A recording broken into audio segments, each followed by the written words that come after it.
Now, even that little piece of copper safety wire that's down in the trough, down in that little ditch, it's a little redundant safety feature just in case our solder joint 10 years from now gets brittle or whatever. But Stay Bright safety, Stay Bright solder, I've never seen anything fail when it's done right. Now the idea here is to get this joint done without melting the solder on the bushing. Again, that's where Stay Bright really is better than equivalent in other solders, because I'm not going to have to heat this, hopefully. Boy, hopefully is a big word lately.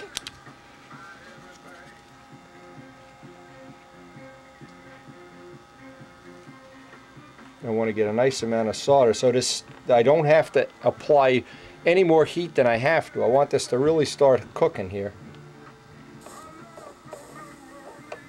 And I want to see a shiny joint. And it's a good idea, if you can, just move this ever so slightly, just in case some of this winds up walking under the little bushing.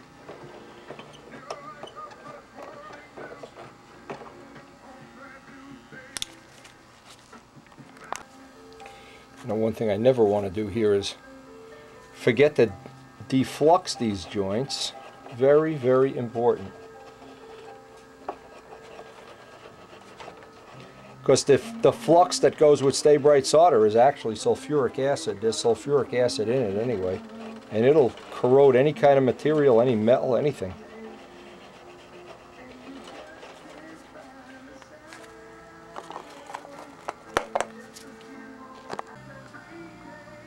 Okay, now the last step on this, I'm going to do it exactly the same as I did this. Wrap this with carbon fiber, fill this part of the tube with thick and thin CA, and dress it off.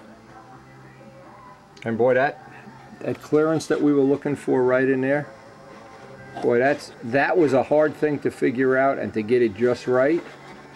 When you have a high bell crank, and also getting the rod to go as low in the bell crank as possible, that's what makes this dihedral.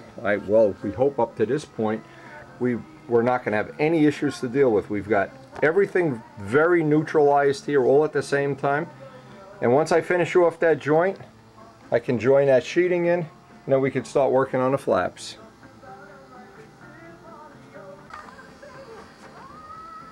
And once that thin CA sets up, I'll dress that off. A Bud McKnight John Pothier sanding stick is usually the easiest way to do this. Put a nice edge on it, a nice finish. I usually like to give it at least 3 wraps of, and you can just go one at a time. In fact, it's probably easier to do this one at a time when I come down and think about it.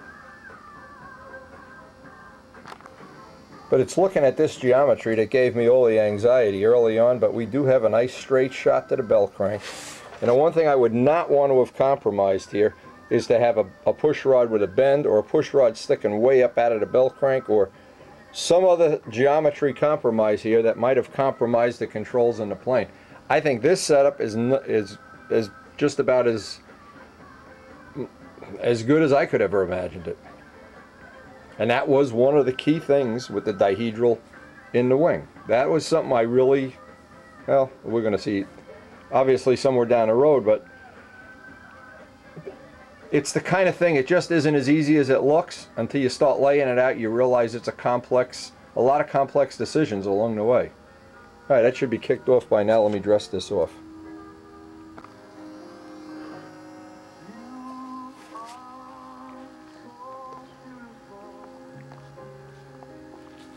Now, as I'm checking this out, that step is now complete.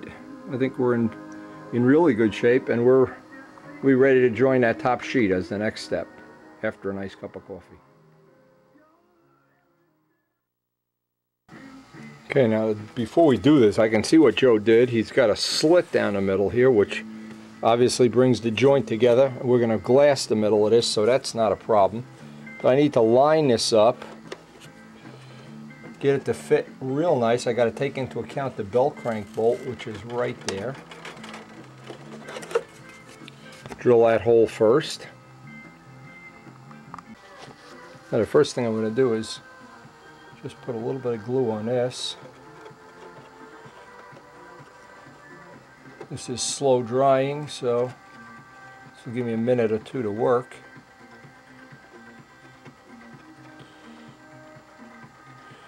I'm really not worried about the seams right now. I want to get as much glue on this area up here as we can, especially around the bell crank bolt.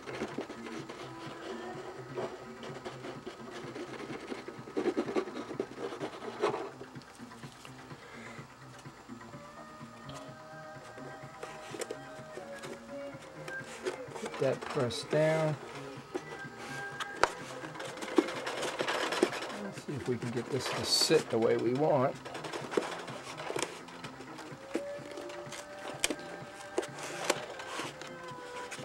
Now I see that wood cracked right down the middle, so that's going to require a little bit of Frajewski-izing. Maybe I can drip thin CA in through the bottom. Let's see. But I wanted to catch it on that spar and on the rib caps as the most important thing. Okay, now the thing I had a little concern with was this crack in the sheeting, which obviously Joe had scored. So what I'm going to do is from the bottom and the top, and we're going to definitely glass over this. I can see that maybe that's something. Well, it's going to be inside the fuselage, so we can just run a double glass down there. That won't be a problem. Maybe I'm getting panicky here for nothing. Now what I wanted to do is, now that I've got this is attached down, what I did, I flipped it over and ran CA in this way, so I know I have caught all of the ribs nice and solid. Now before I sand anything out, and it's around the spar that this is critical.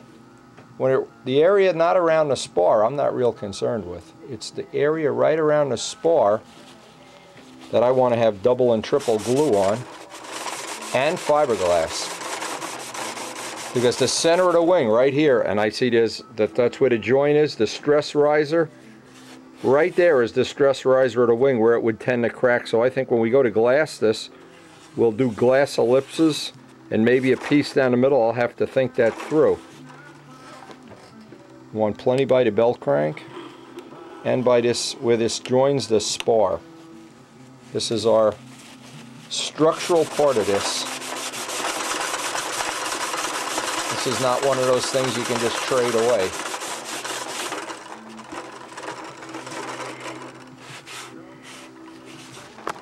Yeah, it feels good.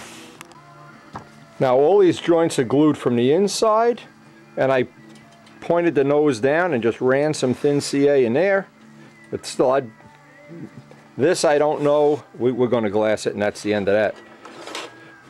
I don't even need, I can round this off just to make it look workmanlike. I don't even have to, in fact. That's fine just the way it is.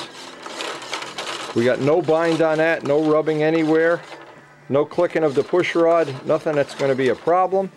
This is the last of the, well, let's see.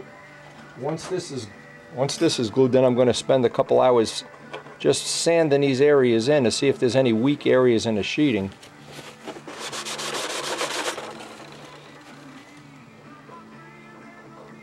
And then in the next session we will try to get the flaps attached. So we'll be closing in on this in a couple of sessions.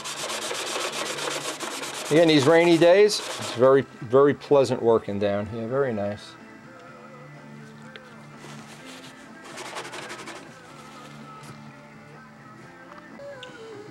Now before I do the sand out, I got to set the stripper here to strip off a few extra cap strips here. We're looking for some nice sea-grain wood, which we just luckily have. In fact, this end looks a little bit better. So I need 2 of these. That's probably all I need.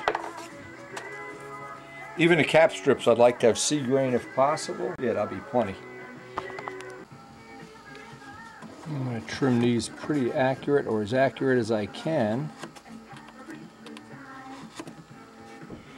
Leave them a little bit oversized. Now what I like to do is make each one just a little bit oversized, set it in place so that I have to kind of snap it in place. It gives me that real nice joint at both ends. It almost stays in without glue now. And of course, we're looking for these real nice clean wood fits.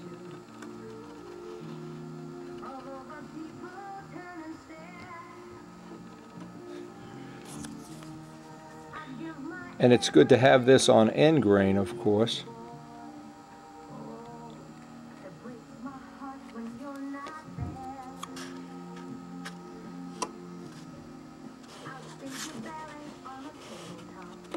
I'm going to make sure it's in the center.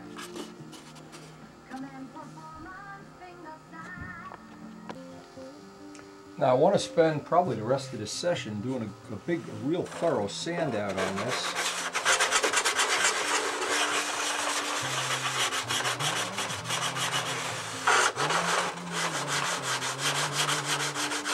Obviously Joe will do the final 400 or 320 sand out. But I want everything to be roughed in by the time we do the transition on the wing.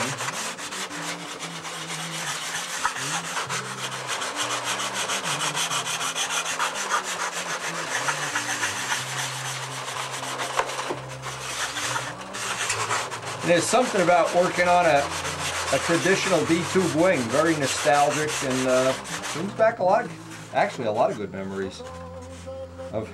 If you could believe, when I was about, I don't know, 12 years old or something, building nobler wings in my in the cellar of the house we just last year sold. Damp basement. Every time you'd come down, everything would be damp. You'd have to wear boots in the cellar.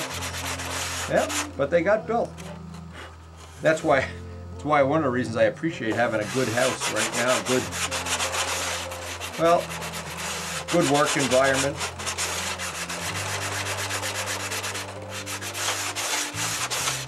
I want to dress off all this center sheeting, but what I'm trying to do is dress it off, but not thin it any more than I have to. I don't want to dress it off to the point that it's getting to be 1/64 of an inch in spots. So I'm real careful, especially as I blend this in, because I know right in the center here, where this comes together, there's a stress riser, and I don't want to make that paper thin. I've got glue on the inside, glue on the outside, and I'm hoping, in fact, I already used a little block. I'm hoping I'm really going to be able to just clean this up so it'll be ready for that final sand out without making the sheeting any thinner than I have to. Now I thought of an idea, because of the dihedral, I thought of an idea we could use on a future wing. Is this piece here, we could make a little mold with a little V block in it and just mold that rather than put that razor cut in there. And actually that's something I may think about doing. Well, it's not gonna, I don't think the wing's gonna break, but it's just one of the compromises. I don't think we really had to make that compromise, but boy, the wings are super light. Everything on these wings is prime wood, and there's no wood anywhere that I can see that's not really nice grade, a nice weight and grade of wood. So once this is all, and I'll do the rest of this off camera, once this is final sanded out, I'll be ready to start doing all the adjustments and hinges, and probably another couple sessions. We're probably 2 or 3 sessions away from having this one ready to hand off. Boy, once that's sanded out, that is one sweet wing. I don't say so myself.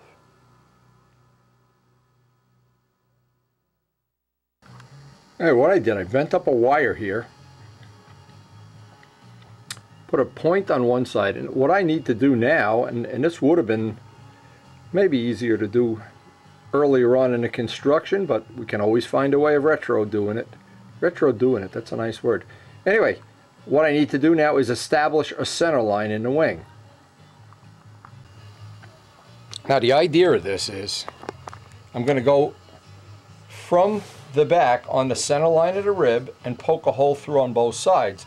Then I'm going to do it out by the tip and draw center lines so that I'll have a V of a center line right in the middle. Now the first thing is I need to get some idea, and I can clearly see where the center of the rib is, so that's not a problem. And I've got to pick a spot here where I'm going to be. I don't want this to be angled or off center, or it's going to come out of the wing in a wrong spot. I'm being real careful to keep this on center.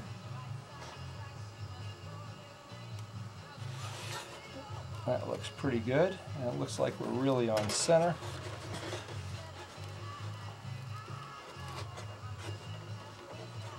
And what that does, when you poke it through, it gives you the center where the center line would be. Now, especially when you have a big radius here, it's very difficult. Now, what I've done in the past is put a toothpick in here so I can always go back and find it, sand through the silver and find it. Well, we don't need to do that now, but we need to know 3 inches out where that center line is so we can do the alignment. Now, of course, the idea of this is that even when the wing is in silver, we can just sand through, which we're going to have to do early on at some point in time. Let's get this side done. Make sure we're right on center. And I'll leave this tool in my little box of supplies. Now I have 2 center parts to work off. I'll do the same thing out at the tip, maybe about 18 inches out, so I can get these 2 V's to come together. Okay, now by using a ruler and all the little points that I've made, which are all right on center, now I can measure out 1.5 inches. The fuselage is 3 inches wide, and exactly where we're going to be on center, I can just stick a toothpick in the wing. And then that piece of toothpick, even though Joe will do the sanding and fill this all in, I'll always be able to go back and find that little toothpick. Now we know we're going to need to know where that alignment is just outside of the body. So I'm going to take into account the fuselage and maybe, oh, 1/4 inch, and then put the toothpicks right on the center line. And that'll give us a point no matter how much filler sanding, even if Joe were to lose that line in the course of doing the substrate, it won't really matter because we can go back a few swipes and that toothpick will always jump right out.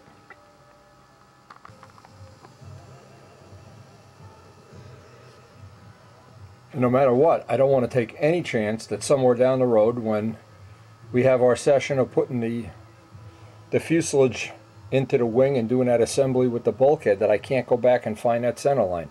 That is a very important part. And I don't know if one of the more appropriate ways to do this would have been, and I'm just trying to think, well, we'll talk to Joe about it in the future, of somehow getting that in there before the sheeting even goes on, while you have the point of that wood. But it doesn't matter. This way, it took a little extra time, but it's still not a problem. Now what I'll do, I'll put 1 drop of CA on each side, wait a second, and then block sand that out. But I'll have that right in there for the duration of, and of course I have to do the same thing. I don't really need the same thing in the back because I can find the back one.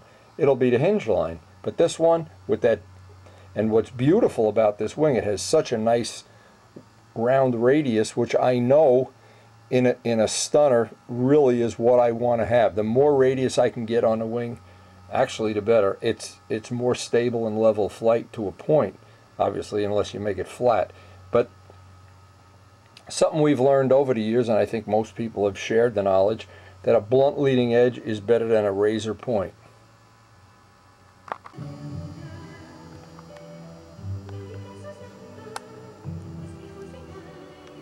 And it really is going to be, I'm hoping that's going to really be a big help when it comes time that we're going to do that alignment of putting a wing into the body with all the take-apart bulkheads. We really need to absolutely always know where that center line is.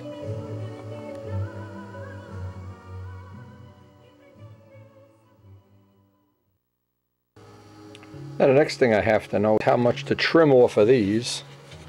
And of course that's going to be based on, I have to put a flap in place.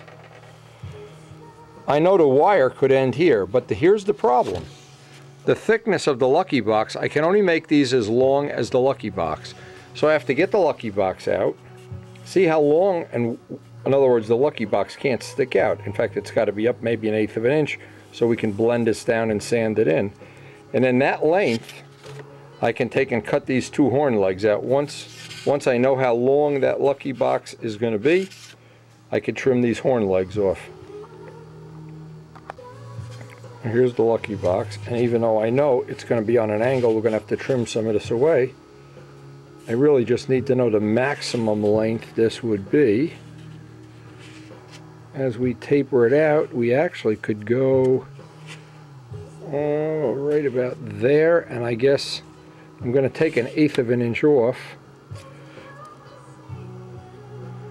and I'll prep up 2 of these lucky boxes.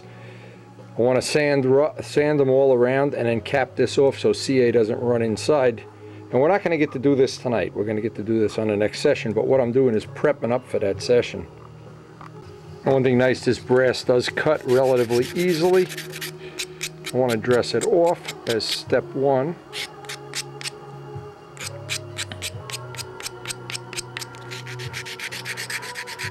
And what's good about prepping things up for the next session, it'll give me some time to think about how I want to do this. There are several good ways. The first thing I need to do is get rid of all the edges.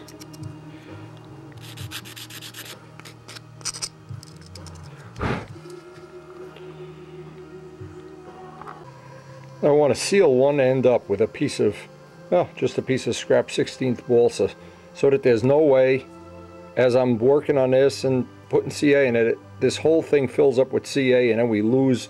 Can you imagine having to clean that out? What a nuisance that would be. And once that CA kicks off, I'll just trim that off. That actually is just acting as a cork at the end of the lucky box.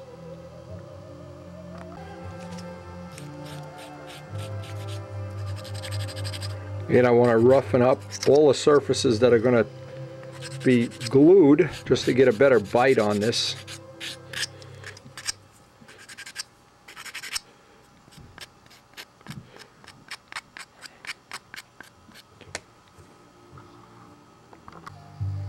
Okay, so we have the lucky boxes prepped up. We still have to trim the horns, and I like to leave it at a spot where I know I can pick this up. We got really equal controls. The two horns are in real good alignment, the two legs. Controls are free as a bird. Now, all we need now is another, well, we got other stuff to do, of course, but next time we work on this, we'll be really ready to start coming down a home stretch on this wing.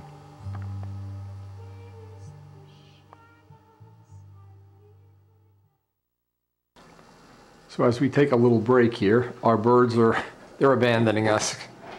But the rain at least has stopped.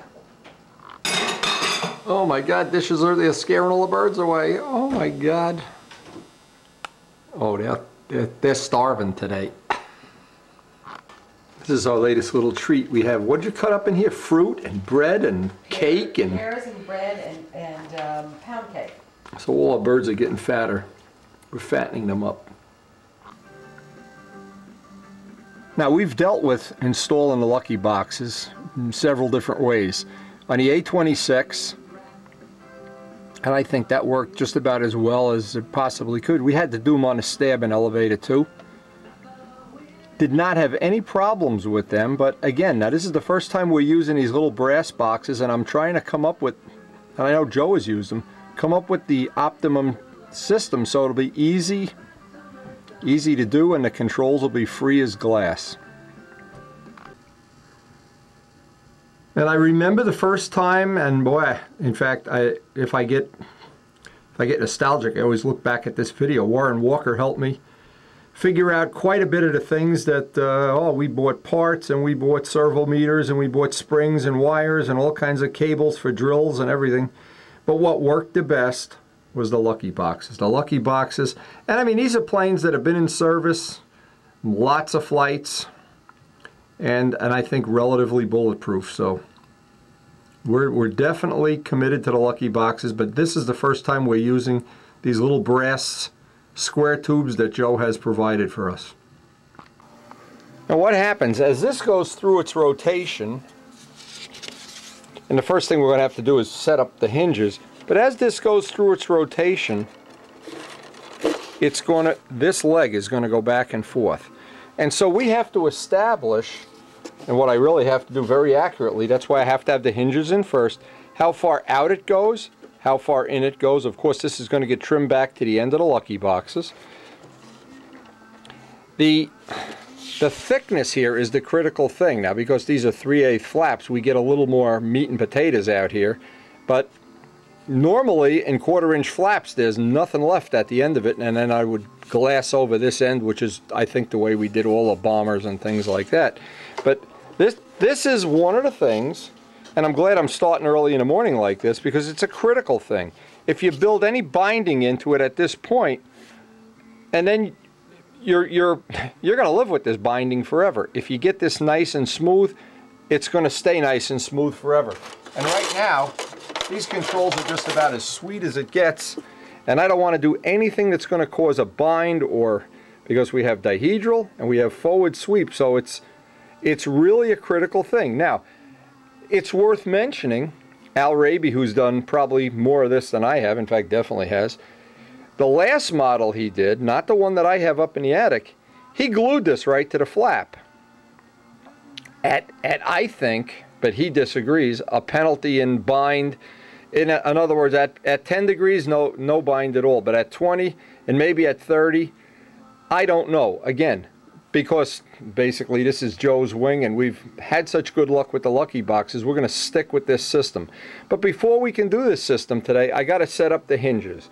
And setting up the hinges and cutting the hinge pockets so these flaps can be in place and I can get accurate readings exactly where those lucky boxes, I mean, they have to be accurate. They can't be off even a tiny amount, and they also have to be set into the flap. I'm going to have to gouge out a little piece of the flap. They have to be set in so they're not cocked this way or this way, and the exact angle this way or this way. So it's kind of a precision thing. It's a time-consuming thing, and this is why I wanted to start this nice and early in the morning, so if I run into a problem or if I need to shim and cut and adjust, I'm not going to get impatient to try to finish up at some given time.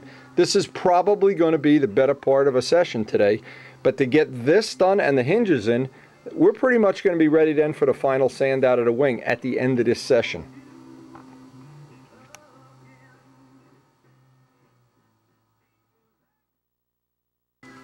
Now the first thing is obviously to start with a center line on the flaps.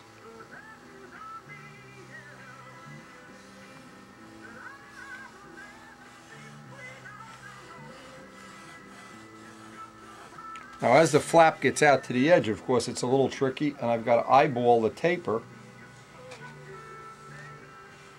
Because these flaps, now Joe makes these flaps on a jig, by the way. Actually two jigs. I've seen the jigs. And they are absolutely perfectly accurate. So we don't want to in any way compromise that. Now I thought on my wing possibly what I'd want to do is, and Joe I'm sure, well, it'll be our next think tank little thing to discuss, is have this last little bit of the flap maybe as a little trim tab that would go up and down. I'm going to talk to Joe about it. Anyway, okay, so we got a nice center line on there. Now from that center line, I'll do the other one, then we got to lay out roughly how far back we want to have this cut. This cut, normally on a 1/4 inch, it's a 1/4 of an inch, an 1/8 of an inch, or a 1/4 of an inch. On 3/8, I got to do one side and see if I've got it. I'm not used to doing 3/8 flats, but how much of a cut I need to have on that angle. Now see, when I lay out the top taper, the thing I'm not sure about, I have to really think about this. On 1/4 inch flaps, we don't want to go back that amount. I want to go back possibly a 1/4 of an inch. And what I'll do, I'll lay it out with the red tape and just get some idea if this is going to be close. Now here's one thing that I didn't take into account. When you're doing elliptical flaps and they come to a point, see, normally like on a Thunderbird or a Smoothie, this piece wouldn't be here. But as this starts to taper, what's going to happen, a 1/4 inch piece is going to leave this edge very, not the way I want. So what I'm going to do is do it with 1/8 inch tape and put the taper, put kind of an interpolated curve out at the end here. I'd rather have a little less material, a little more material, but when it comes down to putting this taper in, it's going to be very like an eyeball job, I guess, rather than having it 1/4 inch. So let me lay that out with the tape and see if we can come up with something that we're going to be happy with here. what I did, I put two layers of tape, and then just when I saw this starting to taper, which is about out, I guess 3 or 4 inches, tried to mimic that curve so that this curve will come right in here. Now, this is my guide, of course. Now I need to put a piece of tape behind this, pull up the original tape. This is just here to set the tape. Now I can take these first 2 pieces and just see the first piece. I want to just see if I'm going to be happy with that angle, because that angle now is going to be, well, about 45, and that's what it should be. Now, in times that I've made the angle not enough, what happens as the flap comes up, it hits, and you get one flap twisting, one hitting, one. It can be a problem. It's always better to have a little more angle, just in case you want to deflect the flaps a little more, in case, well, in reality, these are big flaps. So now what happened out here is we've got it down to where that's coming down almost to 1/8 of an inch, and then coming out to 1/4 of an inch for the wider part of the flap. Now this is going to be a little trickier than just doing a straight flap, so what I'm going to do, just for starters, just rough this out. In other words, I'm carving down to the line and up to the tape. Holding the knife at about, if you hold it at a 90, it digs in. At a 45, a little bit easier. Very small amounts at a time. Again, once we get the flap hinges, the pockets put in place, we're really going to start to see what this looks like. And I want to really be patient in getting these lucky boxes installed. It's something that worked well in the past, and when you think of all the alternatives that people have come up with 10 push rods and 4 horns and all kinds of links and threads, this is a very simple thing. But it's a simple thing that has to be precision. It can't be just slap it together kind of a thing. And once you build one of these and you get the feel for the dihedral and all the, well, the swept forwardness and everything, it opens up the door to a lot of modeling possibilities that you otherwise wouldn't have. Now, to get the last little bit, this is really a side thing. Usually when the cold weather comes, we don't have any flies. One of the benefits is we never have any flies. This morning I open the door, take the garbage out, a fly flies in here, and I can't catch him. I'm telling you, he is Rojet powered, baby. Anyway, I'm taking the last little shaving off, then I'll do the last little bit with holding it at a 45-degree angle. Up to the tape, up to the center line, the last little bit with a sanding block with some brand new 220. And it's this edge here that I'm going to have to interpolate. And once I get that curve in my mind, how that's going to lay out, see, that's why it may be, and maybe on my wing what I'll do, I'll leave this last little bit, because then I don't have to blend this in. And actually, this little piece here, I have a feeling this is not a good idea in terms of turbulence either, that it comes to it should come like that. But anyway. But again, this is Joe's wing, and he wanted it this way. And basically, the other thing that you can always change it. You can always cut the flap here before you put the finish on, and just make a new piece and blend it in. So we're going to think about that. That's one of the thoughts. See, because as these jobs come up, they evolve. And every time we get together, which I hope is going to be very soon again. Okay, now I'm at the point now where I can get the rest of it done. The rest of it done with a sanding block. I've got one side almost done. Now the last little bit, and I'll try to do most of this over by the sanding bench, but I just want to get the first one done on camera. And what happens, I can see the line and I can feel the tape. As I come up on the tape, I can actually feel it cutting. And again, this part is pretty cut and dry. It's out at the tip that this is going to get to be complex and time consuming, but I don't, I always say, if you're worried about how much time it takes to do something, you can save all the time, just buy a bow and arrow and shoot arrows at the cat or something.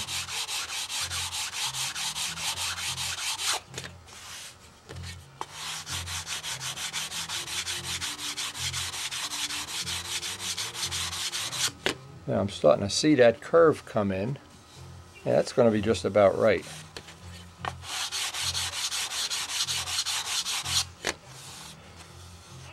I want to be right up to the line, but not take the line off. And sight down it, yeah, it looks nice and straight.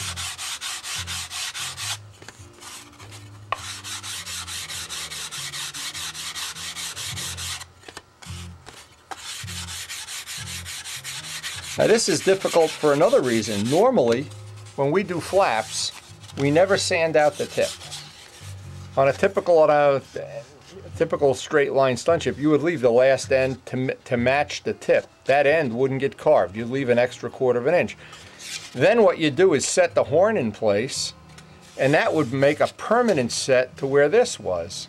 And where this is, then you just carve and sand it in. Now we can't do that. We got to work backwards because this is already carved and sanded. And if I change this curve even a little bit, it's not going to look right. It's not going to be symmetrical. So I have to really be careful I don't change this curve.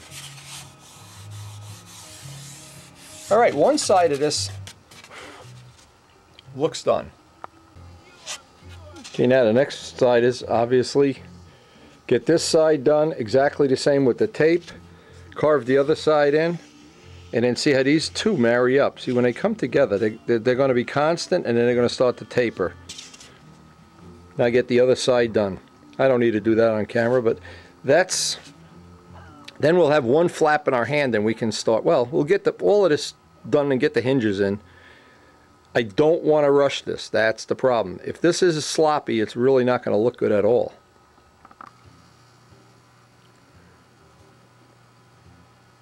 Well, looking at the angle, that's one down. Boy, that is some nice flap. Now I'm not going to sand this final trailing edge out until the whole wing is together. I'll put that taper in there right at the end once this is installed, because what's going to happen out here, this is going to get to be real critical to get the tip to blend into this. We got one down, one to go. I'll have a cup of coffee and get the second one into the mix here. Now what's tricky is this part I'm real happy with, this angle here. But what's going to happen is I'm going to make a little pattern for this curve out here so I can replicate it. Because I wouldn't want one to be just a little bit different than the other, even by a small amount. See, especially what's going to happen. This is going to come to a hinge. I wanted to show this. And I'm looking down at to see that I'm not. See, I actually am catching some of that wood at the end. Actually, this should be a little bit thinner. In fact, I'll thin this out just a little bit more, just so I don't get into a problem out at the tip if this catches. And the way you can tell if you're going to have a problem, you've got to take a piece of, let me just do this on camera, a piece of the wood and go to full deflection, and see, down here at the root it's not catching, but out at the tip it is. So what it's telling me is right here we got to take some wood off. So this may get a little more complicated than I thought it was in the beginning.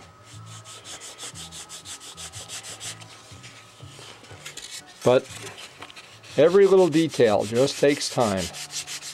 An elliptical wing takes more time to build than a foam wing or a traditional wing. But the thing you get is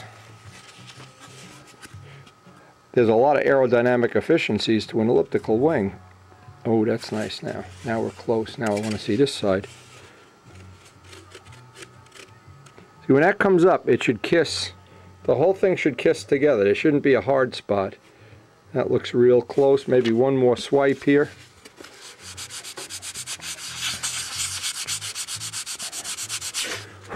And we haven't even decorated the tree yet. I know Karen's itching to decorate the tree, but I'm itching to get this thing going.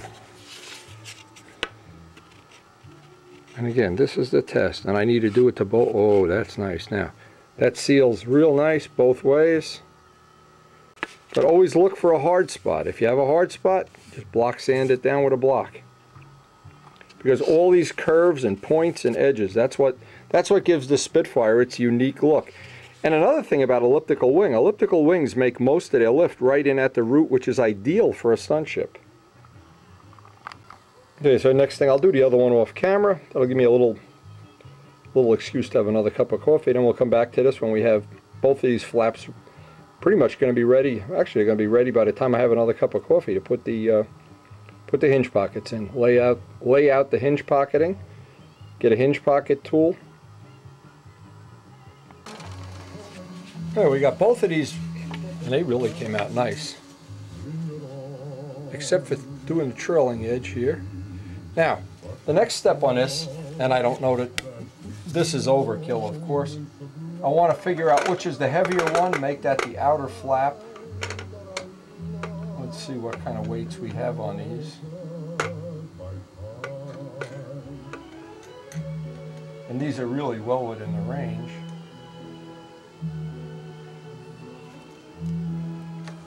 This one's 28, so I can just mark that 28, real light on there.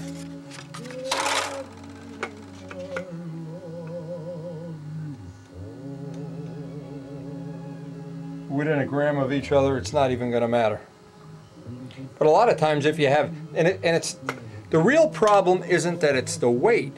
The problem is it's double the weight, because if you reverse these, if you put a flap on the outside of on the inside of the wing that's a 1/4 ounce heavier, you got to put another 1/4 ounce out in the outer wingtip just to balance it out. So you're adding double the weight. When you get a gain, it's like losing weight. You get the gain of double. But in this case, they're within 3/4 of a gram. It isn't even going to be a factor. Probably these are cut out of the same piece of wood, and they are absolutely beautiful. These are really nice. Now, we always look for, when a flap is at this stage and it's carved, tapered, maybe without the final sanding, between 3/4 and an ounce. These are an ounce, but they're big flaps. These are much bigger than, let's say, a Strega flap is or whatever, and it's bigger in the middle and it's thicker. So what it's telling me, these are going to be fine, and I don't want to trade away any of the strength or any of the trueness here. In other words, I could take this and thin it out to get it a lot thinner, maybe save 2 or 3 grams. But then I'm afraid what would happen, it's going to start to turn into where as it sits in the sun, it's going to bend and twist and whatever. So for right now, I'd say the flaps are ready. We're ready to lay out the hinge pockets as the next step on this. That really came out pretty nice. Let me just show what Joe has already done. He's taken, these are Colette plastic hinges, RK915. And what he's done, now they're relatively big hinges, he's taken an IM hinge and made a pattern of it. So if you look at this hinge in full scale, it's probably half the weight. Then he's tapered this down, and I know he's got a little jig for doing that, and roughened it up, so this is ready to install. So that's, well, and pinched the pin, so the pin can't slide out, even though that's not a factor. So these are exactly what IM hinges are. Now, I didn't have enough to do this plane, and I'm hoping somebody out there as well, or I'll make some more hinges, or Joe will make some more, or whatever, or I'll just have to buy these. But these have been out of production for, oh my God, so long. But this is the hinge we've always liked to use. Well, no special reason, just like you know, things that we've become the devil we know, familiar with. Now this gets a little tricky because what we want to do is have 5 hinges equally spaced. I know how far out on a tip I can get one. I don't need it to be exactly all the way out there. I'd like it to be right about there, if all else works out. I know I want to get one not far away, an inch away from the lucky boxes. Doesn't have to be right up on top. So I'll try to marry it up with this rib just to get a space. Now I want to be in the middle. I need a longer ruler.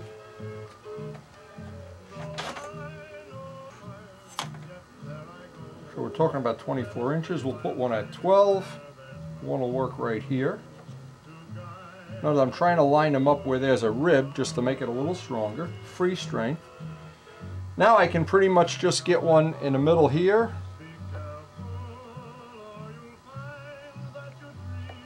And it looks like what's going to happen is they line up with every other rib, which is real nice.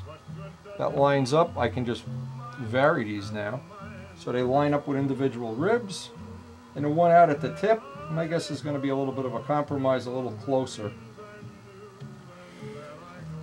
So now I'll mark this out.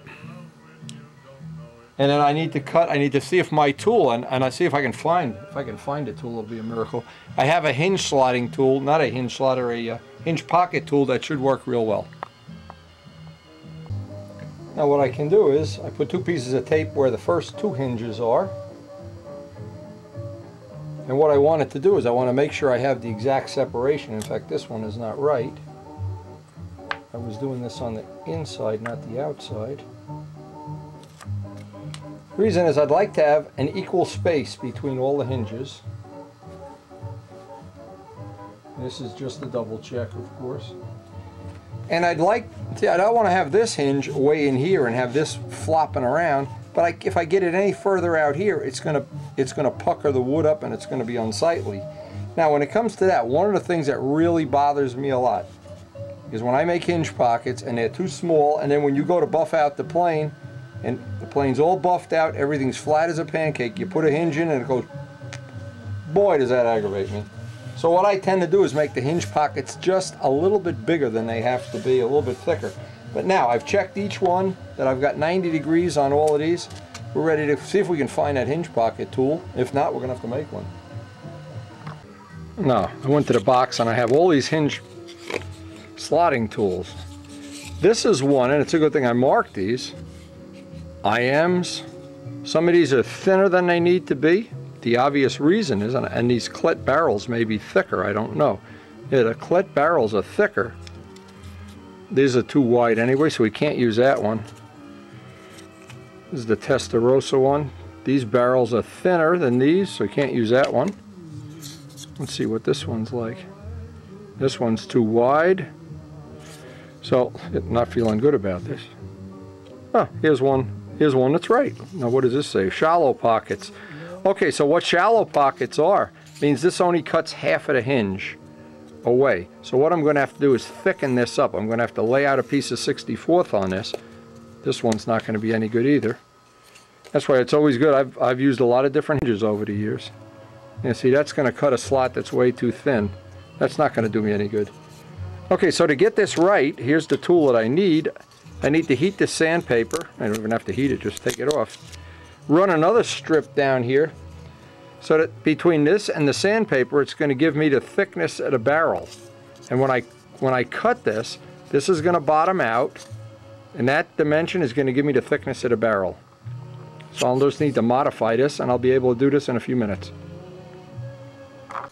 Now as I'm working this, and I just have a piece of 16th plywood that's going to bring me up to the height I need, and I get all done doing this, and I look over in where the sanding stuff is, and the Tiger Cat one is exactly the right, exactly.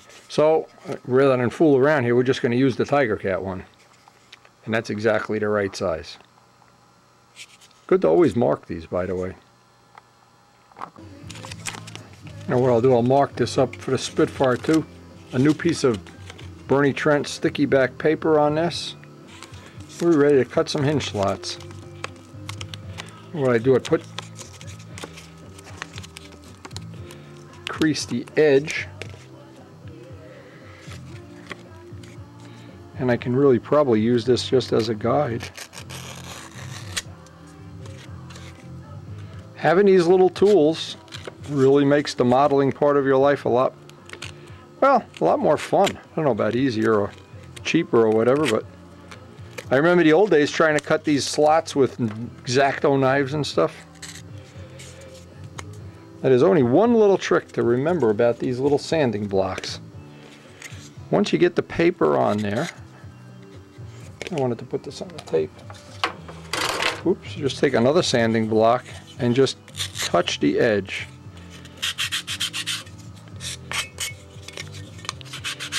And you should be good to go. Now the idea here is that this bottoms out, so it gives you the right dimension. And so I don't want to go any further than I have to. As soon as this bottoms out,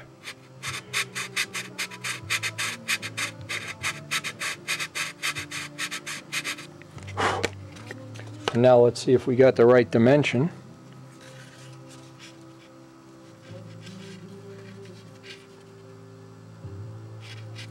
Now we always have to take into account a little bit of the room that what happens is it fills up with paint.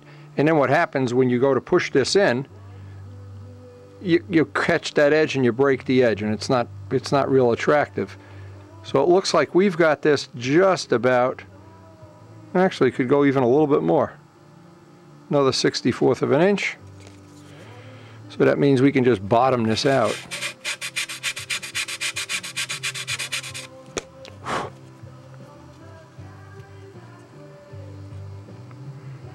And that looks perfect. Now obviously we're just going to run down, do all the hinges, then get the other flap, transpose these dimensions onto the other flap, and do that one too. Now we want the flaps, of course, to be symmetrical, so this is relatively straightforward. I want to transpose all these shapes right down onto here.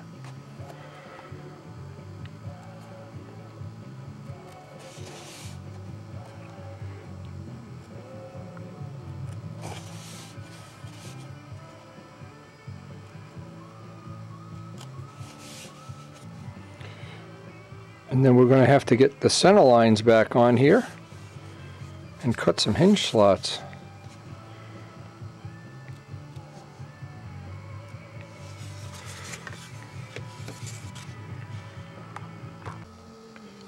Now I'm trying to, here's what I try to do is, and I do it pretty much by hand, and then I check it with a ruler, put a dot on each side.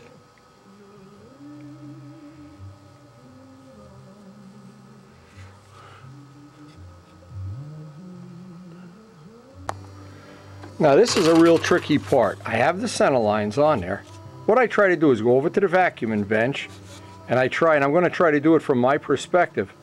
I try to find dead neutral on the flap. Hold it in that position. I guess you could make a little block of wood or something. And then I have the Dremel tool that has a parting wheel, and I try to see that I'm in the same plane, so I have two parallel things. And then I go right down and take the hinge pocket out.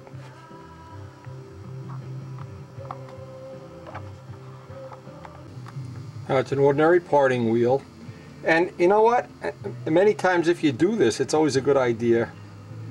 Go practice on a piece of scrap wood, but in this case, I'm going to give this a shot.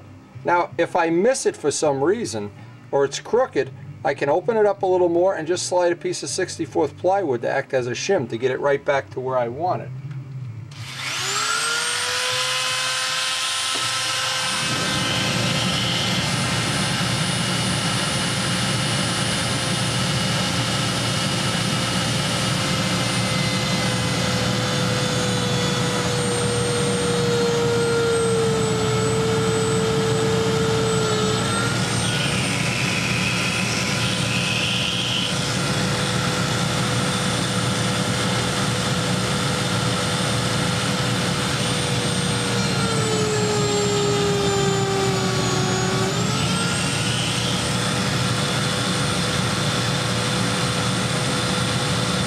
Isn't critical that these be exactly 90 degrees, but if they are, it's a little bonus.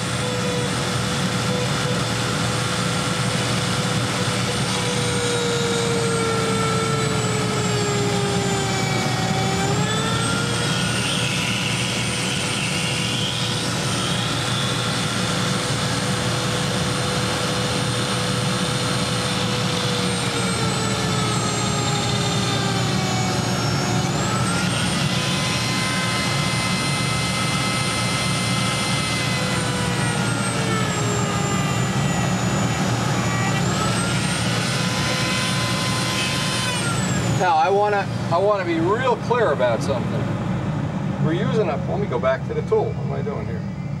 We're using a parting wheel. These are the things that if you just touch them, they break. The reason, and believe me, I learned this the hard way. There's one tool to never ever use. This little thing that Dremel sells that's a saw blade. Because what happens if this catches wood, and it can, and I've learned this the hard way, that parting wheel will put a cut in your hand. This will take a piece out. It'll go in a half an inch before it stops turning or before you even feel it. So these I only use for other projects. And there's one, and I can't find, here's another one. One that it's got even smaller teeth. I thought the smaller teeth one would work, but they catch. Anything with a tooth catches.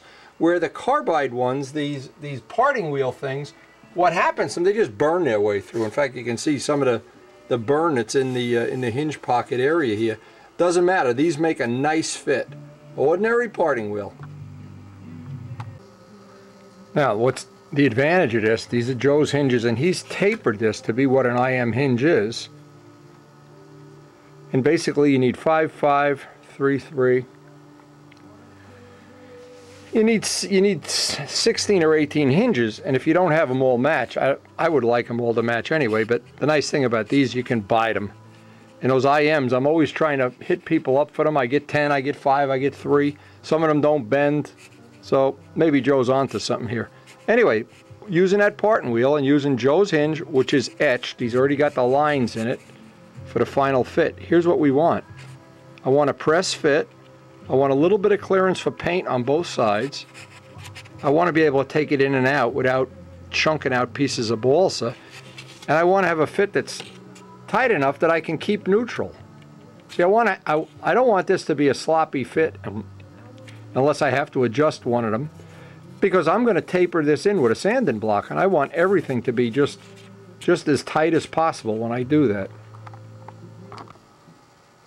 Now the tricky part, I want to transpose all these exactly into the trailing edge. But again, because this is an elliptical wing, I have to be very careful I don't slide this in or out. I don't want to lose any of these curvature. So this is just to help me keep it in alignment.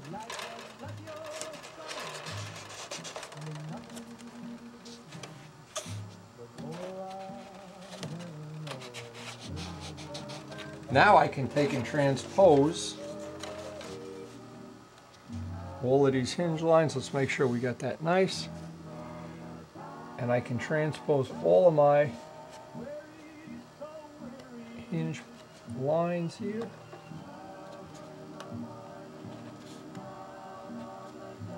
And then basically using the parting wheel, we'll stand. See, this one, it won't matter if it goes in a little bit off, but in the flap, any solid surface, it tends to pucker that as the dope dries, and especially if you go to Texas and put it in the sun.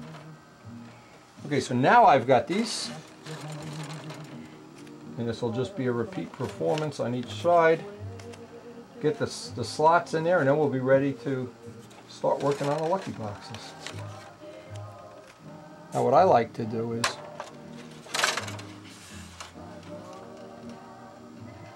just give myself a little bit better a reference line when I do this.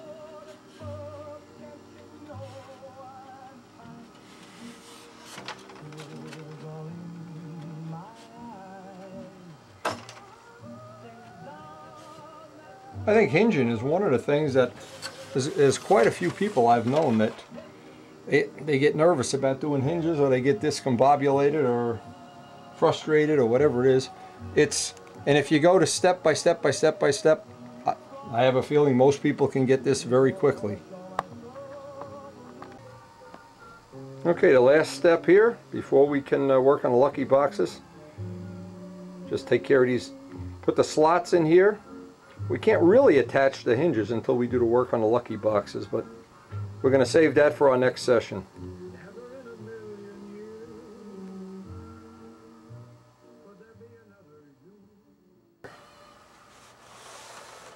And I'm trying to do split sessions and half sessions and whatever, but I do want to get this done.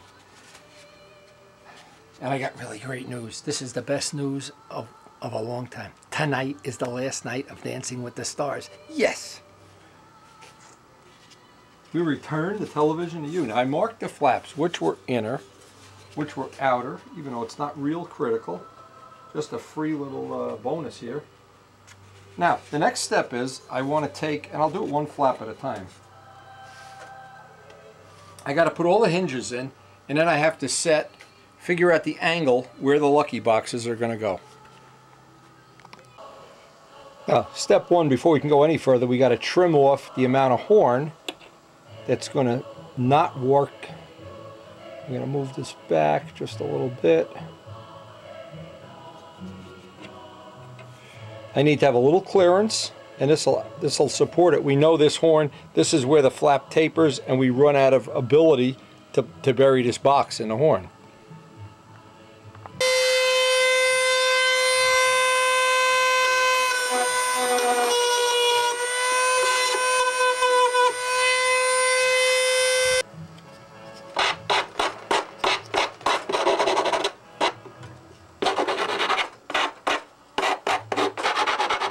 Now, if you were to look at this assembly, what really is happening is we're doing all the driving right off the end of this, right off the very end of this. But back here, all we need, actually we could use an I-beam here if we wanted to. We could grind some of this material away, which I think we're going to do. We do not need to have 1/8 inch wire in this last little bit. Once it gets past the bend by 1/4 of an inch, we could get rid of some of that wire just as a little weight saving.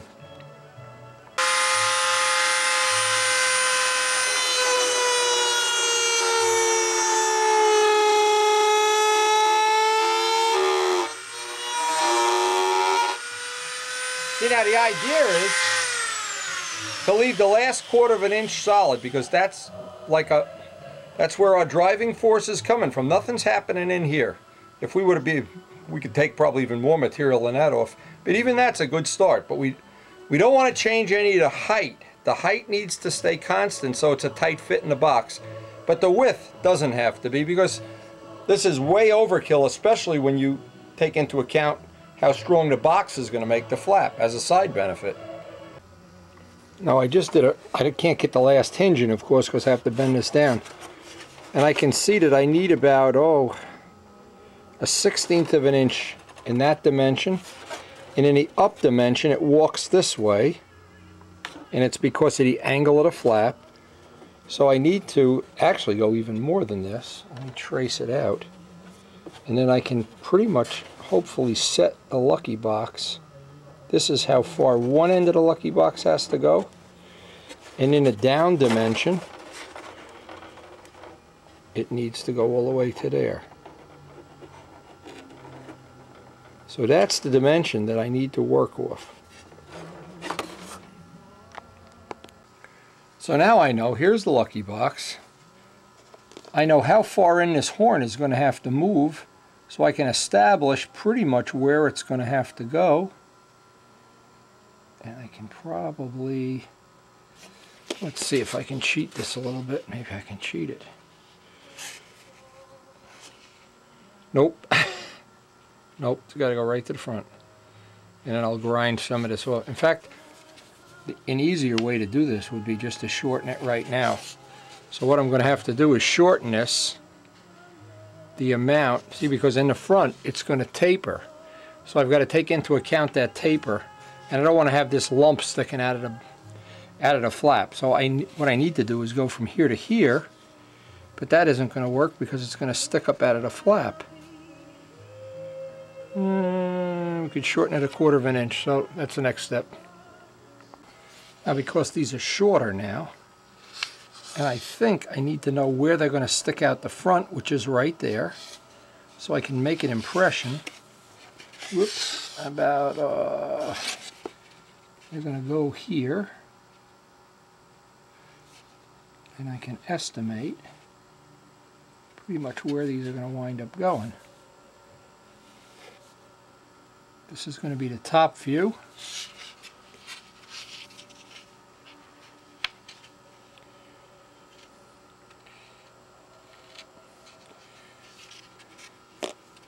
And that'll cover us. Now, to make this easy, I'm trying to find a way to make it easy, not better. Let me get a, as I walk around here, I don't have what I want, the machinist ruler.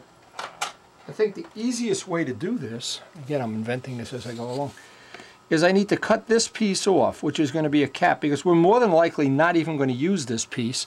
We're going to try to include a more scale fillet. So I can pretty much get rid of this piece right now. This isn't doing us any good. Let's just see. Yes, okay, so I can cut this piece off. Then I can go in from the side and see if I can just take out the material. In other words, then, like almost like a router bit, take it out that I can push that lucky box right in place. Now I have this angle set, and now the trick is going to be to router out just enough of this. I'm going to do this real carefully so the lucky box sits right on the edge here, because I know this is the angle I have to maintain. And then if I need to, I can always add a little cap to the inside, to the outside, or I can build a fillet this way or this way. I can just do that with a little extra block. But this has got to be something that's a pretty good fit. Now the easiest way to do this kind of a job, if we look at it from the front, is take a slice with a brand new blade, and then what I've done is put an end on it. And then I go from this end here to this end here, and then I sand out the middle. There's no real, like router bit way to do this that I know of, but this will certainly work. And we want to do a really nice fit on that lucky box.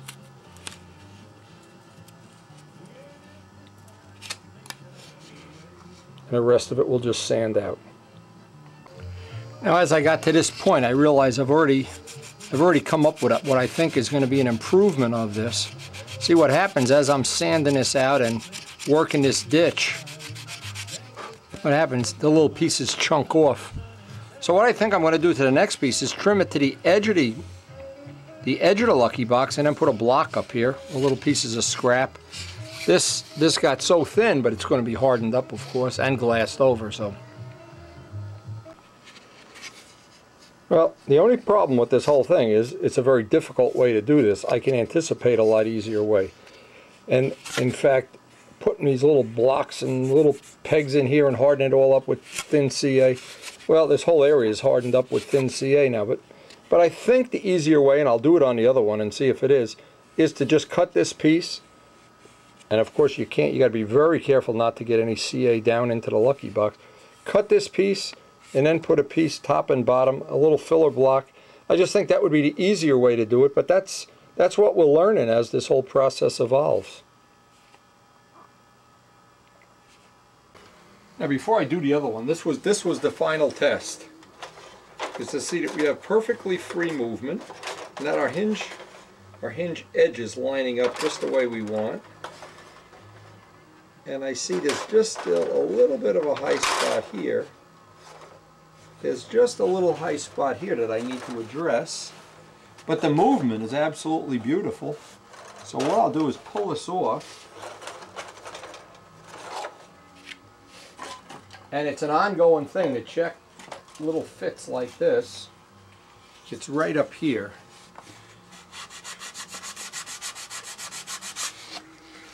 And then what I want to do is I want to try doing that other one the easier way, or the way that looks like we evolved as the phone rings. Let me get the phone. What I need to do is, in the full up, the little deflection that we have, I want to make sure I have that I have clearance in there. Because at some point in time when the hinges are in there, I'm going to final shape this. See, this gives me a little concern that this edge is going to be vulnerable to when you wipe the plane off. I'll see what Joe says. My feeling is a little piece of this should be glued to the wing just to make this less vulnerable and less of a problem right now. But what we have, one lucky box is in. It was very difficult to do it. We're going to try a little bit easier way, but other than that, I think this is really coming out nice. Now, well, the purpose of this, doing the other side, is just to try to make it easier, a little less laborious. So we know this is the edge that we need to work off. That's as far as it's going to go in that dimension. And let me just get my little machinist ruler here. I want to plus that line, and I want to see as far down as it goes. And as it goes up, it comes this way, so that's where it has to be. So now what I'm going to do is take this off, trace this line out here. In fact, I can trace it without even taking it off, and then just look at it, because I can leave the thickness of the lucky box there. Let's see if we can do this without a lot of problems. See, the idea is to make this easy. That would seem to do it.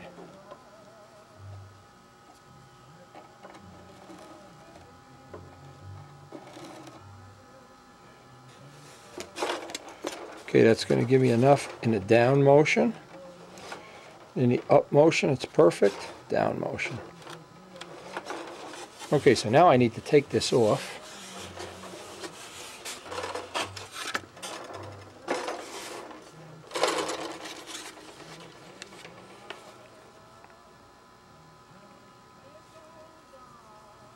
This is going to be the edge, and we're just going to cut this whole piece of wood right off. And then glue the Lucky Box right to the edge. I think this is going to be quite a nice little upgrade. So with that piece removed, now I can take the Lucky Box, which has already been shortened appropriately. I can trace that out. Actually, I don't even have to trace it out. I can just tack glue it in and see if that's going to... See, the problem is this got so thin up here, it was just ridiculous. So it's, with a Lucky Box this thick, this is just one of the ways, or maybe the only way you can do this. Now, I just got that tacked up there because I want to make sure I have all the clearances and movements and everything I need. So what I'm going to do, put this in place, make sure I have the right travel, make sure everything is the way I want it. And then we'll just do the cosmetic. There'll be some scrap pieces in here and shape them all out. This is definitely the way to do it. See, this is what's nice about this. It's when things evolve like this, what happens is, now if somebody else were building something similar to this and they didn't think of this technique, well, you're saving them. In fact, that first one took me about 2 or 3 hours, 2.5 hours. So this is something that's now you can put in the bank. This is another tip. Always plug up the back, because if thin CA gets in there, or paint, anything, and that horn starts to bind up, you will not have the nice smooth controls that you're looking for. Now, before I do the cosmetic work, of course, what I want to see is no binding anywhere, same degree of down on each side, same up, exactly the same in fact. No binding anywhere, because the rest of this is just cosmetic.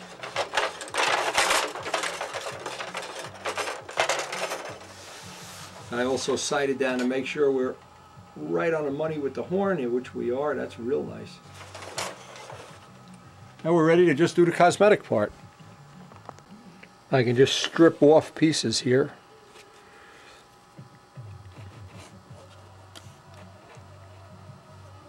And that back piece can be a block.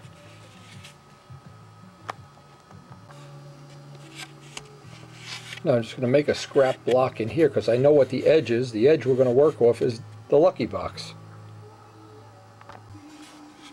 And once that's all carved down and sanded in, this one went in about in less than an hour, about 1/3 the time of the first one. This is definitely the way to do it. Now we want to be sure we harden this whole edge up. Once this is all sanded in, harden it all up with thin CA, just to harden this wood. And obviously this will need to be glassed over on the end. By the way, when I look at how these flaps come up on an angle, there's a stability factor from having swept forward flaps, and it tends to keep the plane from yawing. Again, we're going to find out just how efficient that is. That is one of the aerodynamic theories of something that could be a benefit here and still be scale. Now, I need to just final sand this out and then get busy hardening this up. Also need to run this on a table to make sure this is flat.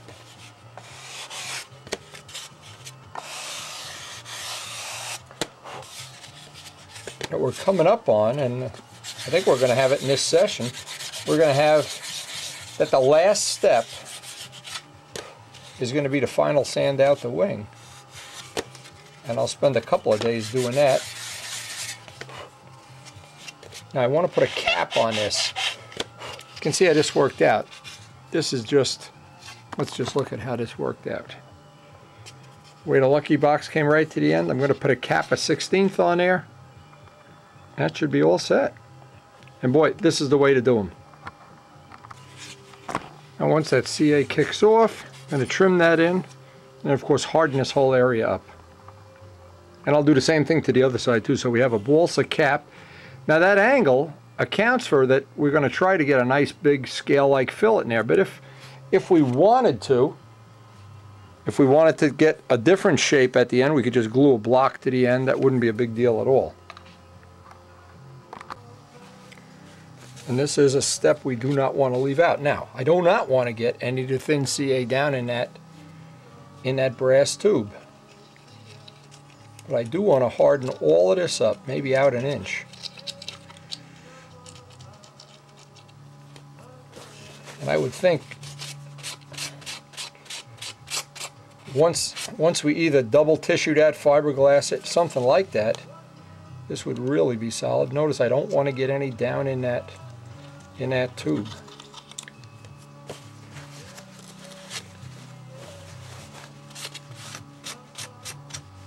Now once that's semi-kicked off,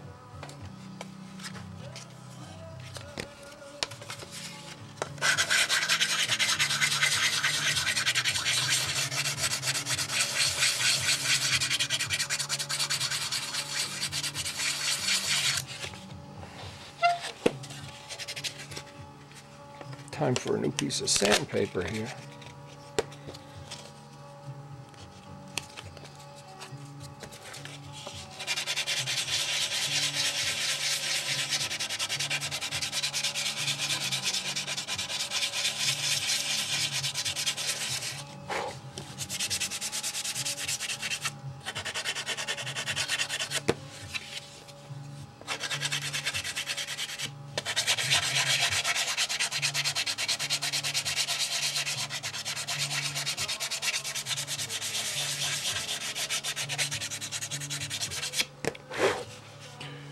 Okay, that pretty much completes one flap end. Now I got to put the cap on the other side, harden the other side, and we're pretty much at the end of this session. Now, the moment of judgment. Wing is ready for the final sand out, and we always allow it. We'll get off 2 to 5 grams of sanding at edges and rounding off cap strips and things like that, but that's not the part that we need to address. Now this is a 740-inch wing. This is a very big wing, and in fact, in reality, it's a lot more efficient than if it were a square wing. A round wing, an elliptical wing, if you know anything about gliders and things like that, always a lot more efficient. So in essence, this might even be the equivalent of an 800-inch wing. I don't know. But the interesting part, I grain scaled it up, everything including the hinges, ready to go, the lucky boxes, the hinges. It's 413. Now there's the ultimate irony in this. I go over to my database and I'll start a database for this plane, and here we are, the database for the Testarossa. 413. It is exactly within 1 gram of what the Testarossa wing was. So there's a little bit of irony. I don't know if you could make that up, or you could, well, we may get it down to 410. I'm not sure. We're not gonna do it today. We're gonna work on it. But it's nice to know that we're starting off with some really good numbers here. And part of it is Joe's workmanship is superb. The wood fits are superb. Everything about it is just top notch as far as I'm concerned. And the way the lucky boxes worked out, the only thing bothers me about the way the controls worked out is if we need to do a giant flap tweak, I don't know that we're not going to bend those lucky boxes, or there's going to be some other problem. I'm still not convinced. I still need to think about if I want to do that on mine, or come up with something different or better, or invent something. And again, I'm sure this will work. This will make for a flyable model, absolutely. And to see what I did, I just tried to tweak these, because they're in perfect neutral now. I tried to give them a little tweak. Boy, you got to put a lot of power into that to make that, and to make a tweak. And I don't know, you know, again, because it's Joe's wing, I'm not going to try to impose too much of my input into this, but I'm really impressed with the way this wing worked out. This has really been an uplifting experience working on this wing.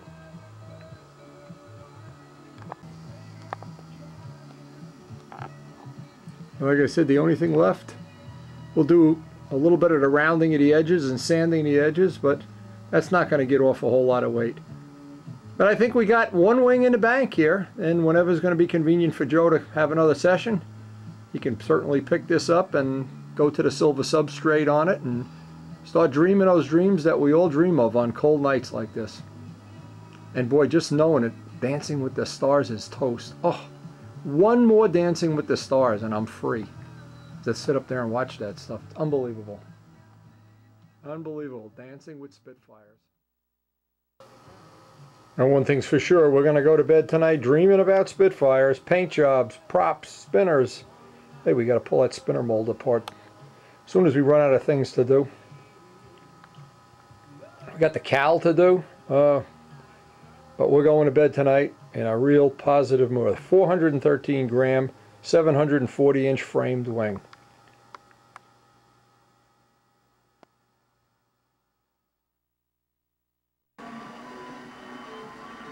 It's just hard to believe how happy I am. This is the finale. That means that once tonight is done, there'll be no more Dancing with the Stars. No more dancing with Christmas trees. Look at our beautiful Christmas tree here. No ornaments. Haven't had time to decorate it yet. Karen's been feeling under the weather. But you know what always makes Karen feel good? Dancing with the Stars. Hard to believe. It's just hard to believe. Dancing with Spitfires with Joe Adamusco. Look at this nonsense. Unbelievable. Marie Osmond. You believe this? Hey, there's Brett Buck. What's that? Hey, Mike Rogers. But believe me, I'm a good husband. I sit here and tolerate this. I guess it's the way Karen tolerates me flying all summer. Anyway, we will endure this, and we'll be back tomorrow morning to work on the Spitfires again.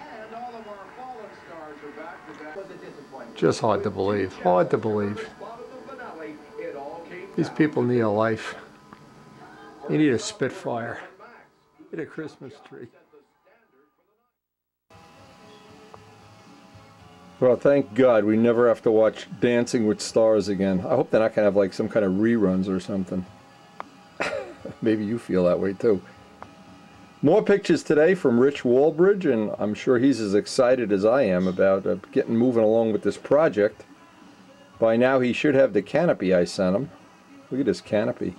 This is a very good picture of looking up at the valve covers, the flat ogive up in the front. This is an excellent picture. This is one if I had a permanent copy of.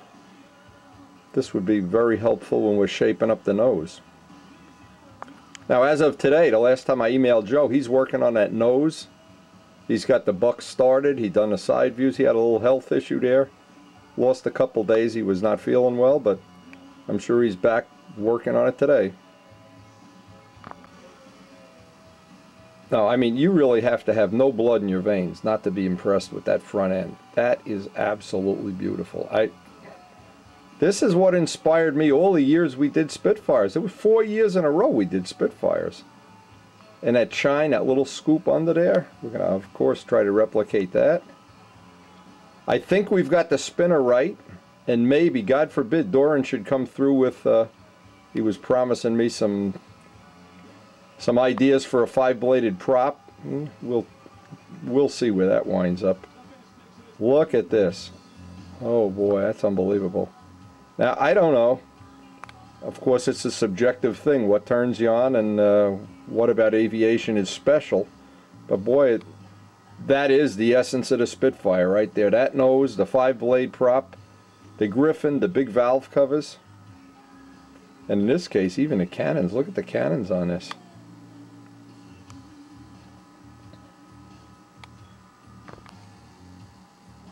You get some idea what it looks like when they get that top cowl off.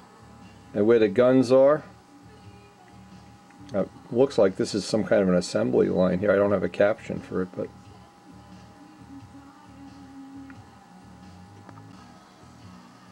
there's a little view you can look up and see why they need those. Even in the early Spits that had the Merlins, that why they needed those little ogive valve cover like blisters, or where the front bulges out. See, you just can't make a Spitfire like a Nobler. That's the problem. Or, well, you can if you're not real concerned with it, how realistic it's going to be. And every one of these pictures help give you an idea of what that nose should look like when it's done. And there it is, the Rojet Griffin. Oh my God, look at that. Look at, this is an interesting thing. Look how the exhaust, the little stacks attach.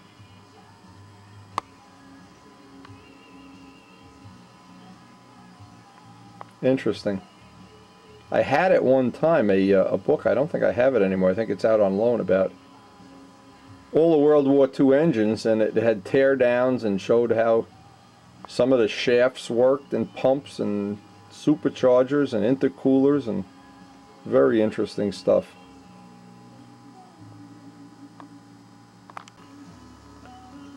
Now I'm not naive. I know a lot of people don't care at all about this stuff.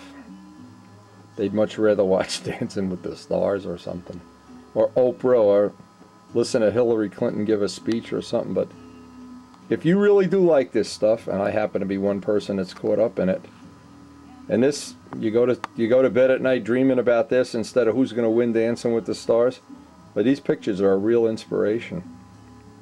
Anyway, I'm not sure, but, and I've got to find out in the next 10 or 15 minutes, I think Karen has planned today around decorating the Christmas tree, not working on Spitfires, but since we have Joe's wing, except for the sand out, ready, I don't feel too bad about it. You know what this picture reminds me of? On a Tsunami movie, the end scene where he flies in front of the sunset. I'll never forget that scene. That is one of the things that inspired me to build Tsunami. Anyway, I hope this stuff inspires you too. And we'll see if Karen is in decorating mode, or Spitfire mode, or dancing with the Christmas tree mode. Who knows?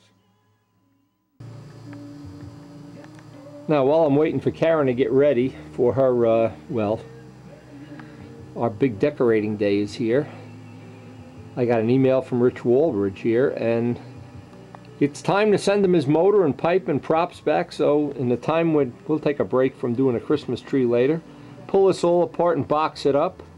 We've got about 3 gallons of fuel through it, and I think this is ready to go, prop and all. Everything's ready to go here. And I think that's really going to set him, well, it's going to set him up in pretty good shape for whatever episodes or whatever adventures he has with this engine. This one is ready to go, Rich. Now, the only thing that could be better here is if we had a little more, what I hope, or was hoping would be better weather, good weather, but it didn't work out that way. But even so, 3 gallons on these motors, they're hardly broken in at 3 gallons. And this one is, I think, Rich, you're just going to have some of the most pleasant flying possible when you get this in the plane of your own.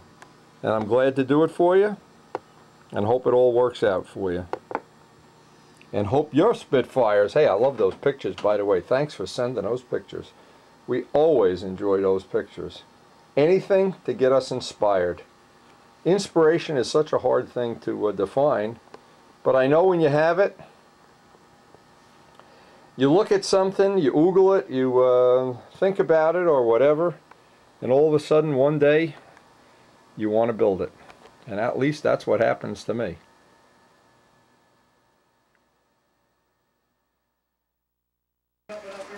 Well, we're starting to decorate little by little. Karen's putting the ornaments on the tree, the things that we've treasured over the years. And you might think, well, they probably have Christmas music playing in the background to get you in the mood. What do you think's playing in the background? A videotape of Dancing with Stars, over and over and over. I didn't see it last night. I fell asleep. You fell asleep on the finals. She fell asleep on a Walker Cup flyer. Oh, I love doing this part of the... Look at this guy.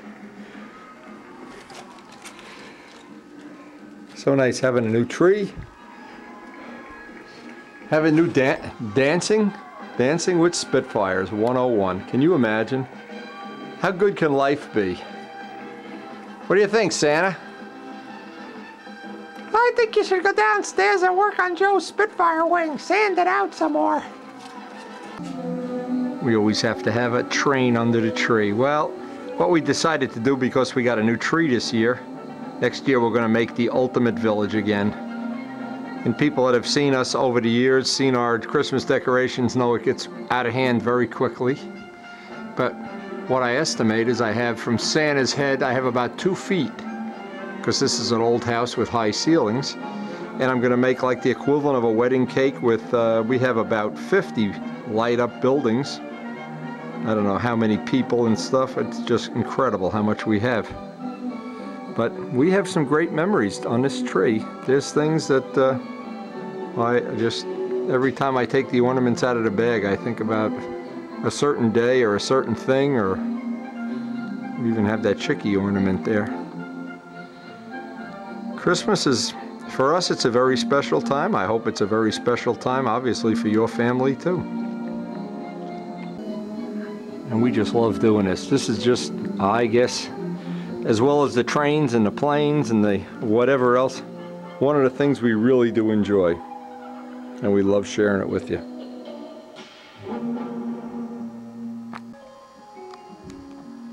And we've been doing this for 16 years now. And every one's a little unique, a little different. We have them all on video. We love going back, watching the kids open their presents when they were much younger. And obviously the old villages we did.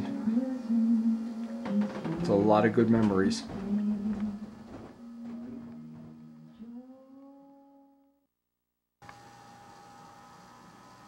Now we're done decorating, but I wanted to get this in today's mail for Rich.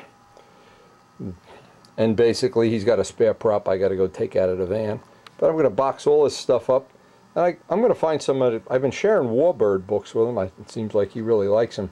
I think I have some more Warbird books, because what happens is once you start getting into this, it's uncanny how it catches you and how you want to raise the bar and you want to build your best possible models and whatever. And you know, we're always happy to share it. And I do have other stuff I've been looking for. I'm sure it's out on loan somewhere, but hey, as long as everybody gets to enjoy it, that's the spirit of Christmas. And Rich, the best of luck with this engine. We have really enjoyed this. This is a 3-gallon special, boy. Doesn't get any better than this.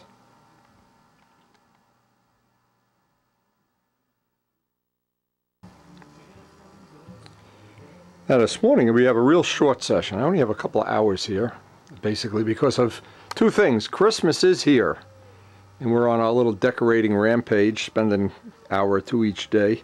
I also got to make some shelves for Karen. She's reorganizing one of her closets. I need to make some shelves. I don't know what there is about retirement. People want to clean closets as soon as they retire. I don't know. Anyway, before I get started, what I wanted to do, the 2 things I wanted to do in this session, I want to pull this mold apart and just get a look and see if that rubber, I let it sit several extra days to see if it was going to be usable, because it's old. That's definitely some stuff that's 2 or 3 years old. And then I wanted to take and see what I'm going to try to do is spend the rest of the session, and that'll probably be 2 or 3 hours. I want to get this, all the edges on the flaps, all this truing and sanding in, true up all the, and they're probably very close because Joe already has done most of that. But I want to do a lot of the little detailing on this, and I'll put 2 or 3 hours into that.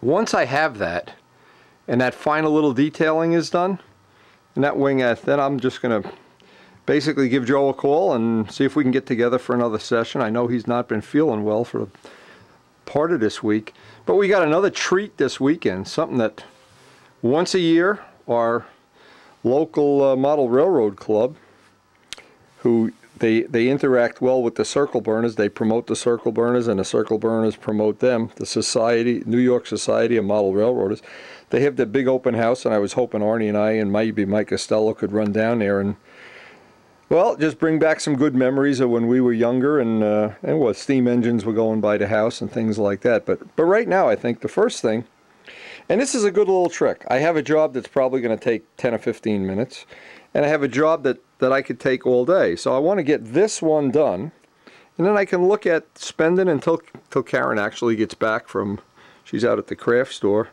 I can spend all the time detailing out this wing and doing some real fine. Now Joe loves, and I don't know why, on my Spitfire I got everything razor sharp at the end. I really spent a lot of time getting that razor sharp. Well, I don't know how much we're going to be able to do because of the little differences in the way the wing is. And see, this wing ends, here's a critical thing, this wing ends, and I'm not so sure I'm not going to end mine that way, just to make it that I can get a nicer blend out there. Because and I'll see on Joe's if I can get that blend. Maybe that blend won't be that difficult to get out there, and I don't even know it. But again, we'll find out. And I also heard from Ramo today, they had their first snow of the year. He's excited about the snow because it means the coffee's warm in the shop. Now let's get working on that mold. Now the first thing on these, once this rubber hardens up, and it looks like that is pretty hard now, I have two choices. The choice one is to try to cut the bottom piece out and pull it out and leave this intact, but it doesn't look like that's going to happen. I've taken a couple preliminary cuts and it looks like this rubber has really bonded to everything. So what I'm basically going to have to do, and you can see what I've already done here, I took a look inside and that really has bonded. So maybe what I'm going to do, just to save time here, save a little, and it really won't matter, it's just it would be a little nicer if it came out with the box. If I pull this apart, and I can very easily now just pull all the wood off of this. If you look at this, you can I probably can. I can feel that it's coming off. Just pull this. It's always nice if you can save the wood box around it, but in this case it doesn't matter. And we need the aluminum part to give to Joe when he comes up here. So I wanted to have a replication of it. You know, I've got enough rubber in this part. I can just pull this. This usually comes right off. It's not a big problem. Now, even though this was old and it's way out of code, I'm sure it's way out of code, we still managed to make what I think is a usable part. Now, the only thing, whenever you have old rubber like this, one of the things when it gets out of code, the epoxy tends to stick to it. So I use that universal. Even though you normally don't need release agent on this, I like to, just for a safety thing and not to destroy the mold, use it. So here we have the original part, and we'll break that off, just raise a blade around it and clean off the wood. And we have our mold. So we're ready to, well, once we get a little time. Now I would always want to make these out of EPON and carbon. No e-glass, no polyester resin, no normal epoxy. And this is now our backup system if we need to get roughly a ½ ounce of weight out of the front of the plane. Now, I also talked to Rich. He's working on getting the plug finished. What he's going to do is, and we're going to try to do this for the first time, he wants to take the cowling off the Spitfire and use it as a plug. Use it like we've used the aluminum here as a plug to make a mold, a rubber mold, so that we can make more Stuka cowls. Well, if he gets, I don't know how long it's going to take before he gets that done. Again, sometimes Rich is in slow motion, sometimes he moves right along, but at least for right now, we're done with this part.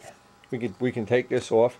This is now going to be, whenever I get a spare amount of time, and I'll make sure, of course, that this is on a flat surface. I don't want to have it that I have a dent in it or anything, but then it'll still have to go into the lathe and get trued up. But that gives us a mold for a carbon fiber spinner backplate that'll probably be about a ½ ounce lighter. This part is almost an ounce. And usually, again, the ratio usually is when you make the same part out of carbon fiber and there's 60% carbon, 40% resin, usually you're looking at a roughly 50% weight savings.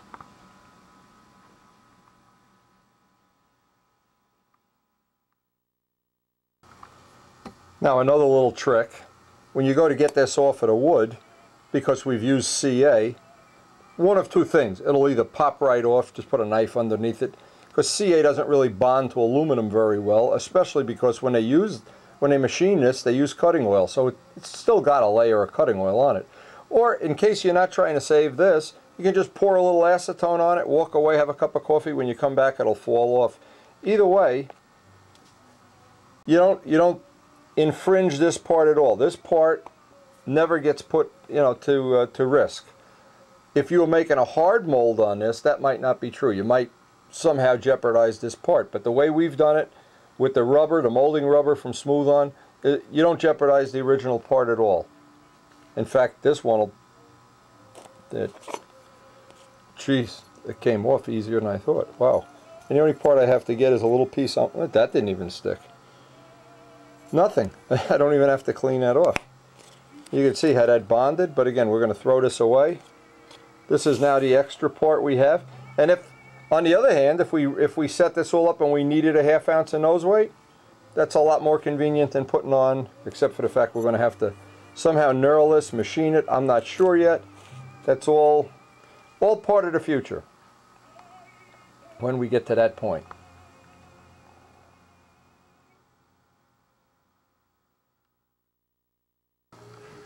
Okay, now for the rest of this session, the hardest thing I'm going to have to do here, and this is not going to be as easy as it looks. First off, I need to get a hinge in here. That'll be step one. Then what I'm going to do is get a real accurate center line right down this whole part. Then see, this is moving around. That's what I don't like. And if you put that hinge any further out, well, I wish we had that little piece glued on. But anyway, that all remains to be seen. Maybe that wouldn't be a big deal. What I like to do out here is get this hinge in nice and tight, center line this, and then put tape on one side so I can work my way with a block right up to the tape. And this will be one of the defining little razor edge points. Now we can't get it any thinner here, so this one may be a few thousandths thicker than the outer one, but the outer one I'd really like to get that taper right in there. That is, when you look at this wing, you're standing back and you look at the wing, the first thing that jumps out at you is how that very pointy wing, how it looks in a profile. And I've always loved that wing shape. I don't know what there is about that wing shape, and I know Joe does too. Now, one of the things I want to keep in mind as I set this up, I don't want to have the hinge line totally butted up where there's friction there, where they're touching. I can leave plenty of clearance. I can leave a 64th, even a 32nd, because these are going to be taped hinge lines. And it'll be especially important not to have any interference, any interference issues on this as I put this together, because I need to know this gap to get this curve blended in. When this curve changes, if I make this gap too tight, it's going to change this piece right here. So I'm going to be real careful about doing this. But the first thing is to establish two things. One is going to be that we get a hinge gap that I can just conveniently slide a piece of sandpaper down. I do not want to have any interference here because these controls are really nice and loose right now. Also, another thing that I didn't think was going to be a problem, in here we're going to try to make a very scale fillet, and I don't know exactly how that's going to play out yet. But I want to fill in, and maybe I won't fill it in until I'll just fill this piece in between here and here, so that fillet, when it comes, that'll be part of the fuselage, this will be part of the wing when they butt together. Actually, what I ought to do, I ought to not fill this in right now. I'm thinking of, because maybe the fillet can be attached to the fuselage and butt its way right up to the wing here. That might be a nice way to do it, where it butts in. I'll have to look at when we're all done with that. But I can start thinking about how I want to address that little area on the final, and that would be done whether you glue a piece to the wing or a piece to the fillet. That we'd want to do pretty much once we have the wing installed in the body and all the bolts in position, and then start putting in our little filler blocks. So for right now today, that's not a factor. But it's something I want to start thinking about, because if you look at this, think of that big scale fillet, that a real Spitfire has a big scale fillet. And that's one of the things we're going to hopefully be able to try to do, is somehow include that relatively large fillet into this design. It's going to be one of our goals. And it'll give me some time to start thinking about how I want to do that. See, on the real ship, it not only goes up into the fuselage. It's not like staying with the flap hinge line. So obviously ours is not. We have to keep it parallel to the hinge line, But until I see how much material is left there, I really won't know if that's going to be practical, possible, or impossible, or whatever. But as this is evolving, I'm not sure we're not going to be able to do it. So that's one of my little thoughts, that I might be able to put a little block on here, and the block that comes up here, so you actually wouldn't see, because from here to here is going to be exposed outside the fuselage. There'd be a joint almost like an incline there, and then this fillet could come back. But again, that's one of the things, and I like to run into these little think tank issues early on, so I can start thinking about how I'd like to do that. And of course I need to confer with Joe on how we want to do that. But right now the big part is done. The controls work absolutely beautifully. They're all aligned, I think, as close as I've ever had one aligned. And they're bulletproof. So the next part of this, while I'm thinking about this already, I want to get this center line on here. Now I already have the hinges on here. And I'm looking down the trailing edge. This looks pretty accurate. But I really do see now, because this is offset just a tiny amount. This side is offset, well, maybe a 64th of an inch. I want to very carefully, and let's do this.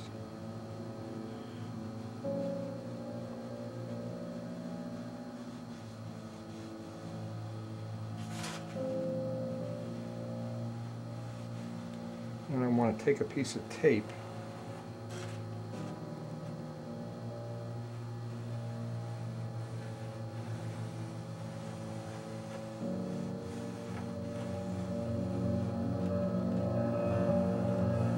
And the thing to keep in mind with this is one of the things, this is one of the little projects, or little parts of this job, that it's not going to take 5 minutes to do this. So if I set myself up for disappointment, this is going to take on the rest of this session. I will work on getting this all to taper in.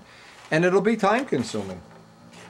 Now I want to put a piece of tape, the same way when you cut a hinge line, I want to put a piece of tape along here, so I tend not to go right. Now with that tape there, it's just giving me a little reference. Not exactly perfect, but it's just going to, when I get this down in neutral, what's going to happen, because this I already have the curve in, I want to carry that curve out. Again, when you see one of these parts totally carved and sanded in, it looks like, well, like it takes 10 minutes. It takes quite a bit of time to, when you want to get it absolutely right on the money.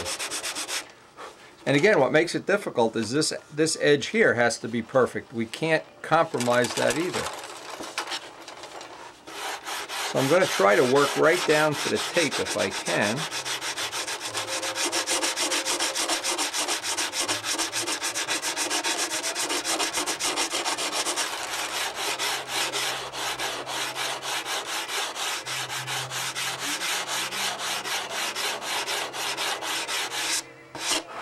And then of course once I get one side done, then I won't be able to really get the tape on here, but I'll work my way down into the pen line.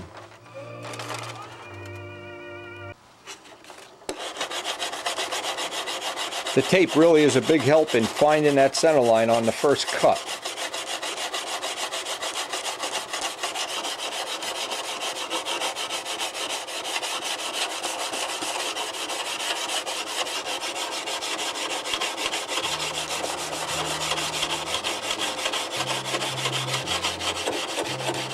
I'm already starting to think about how I can do that fillet.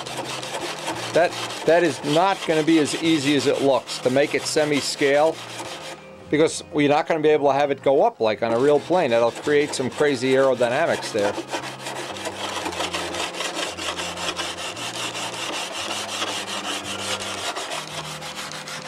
And this is the critical part, is once you get right out to the tip here. Now what I want to do is, once I get out to the tip, switch to the longer block, because I want to have this, I don't want to have any steps or any angles in here.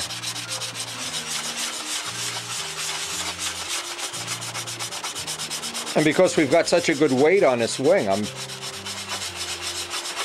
I'm not in a position where here I'm trying to, if we were at 500 grams, I'd be thinking, let's thin some of this sheeting out, or let's do something to thin this out.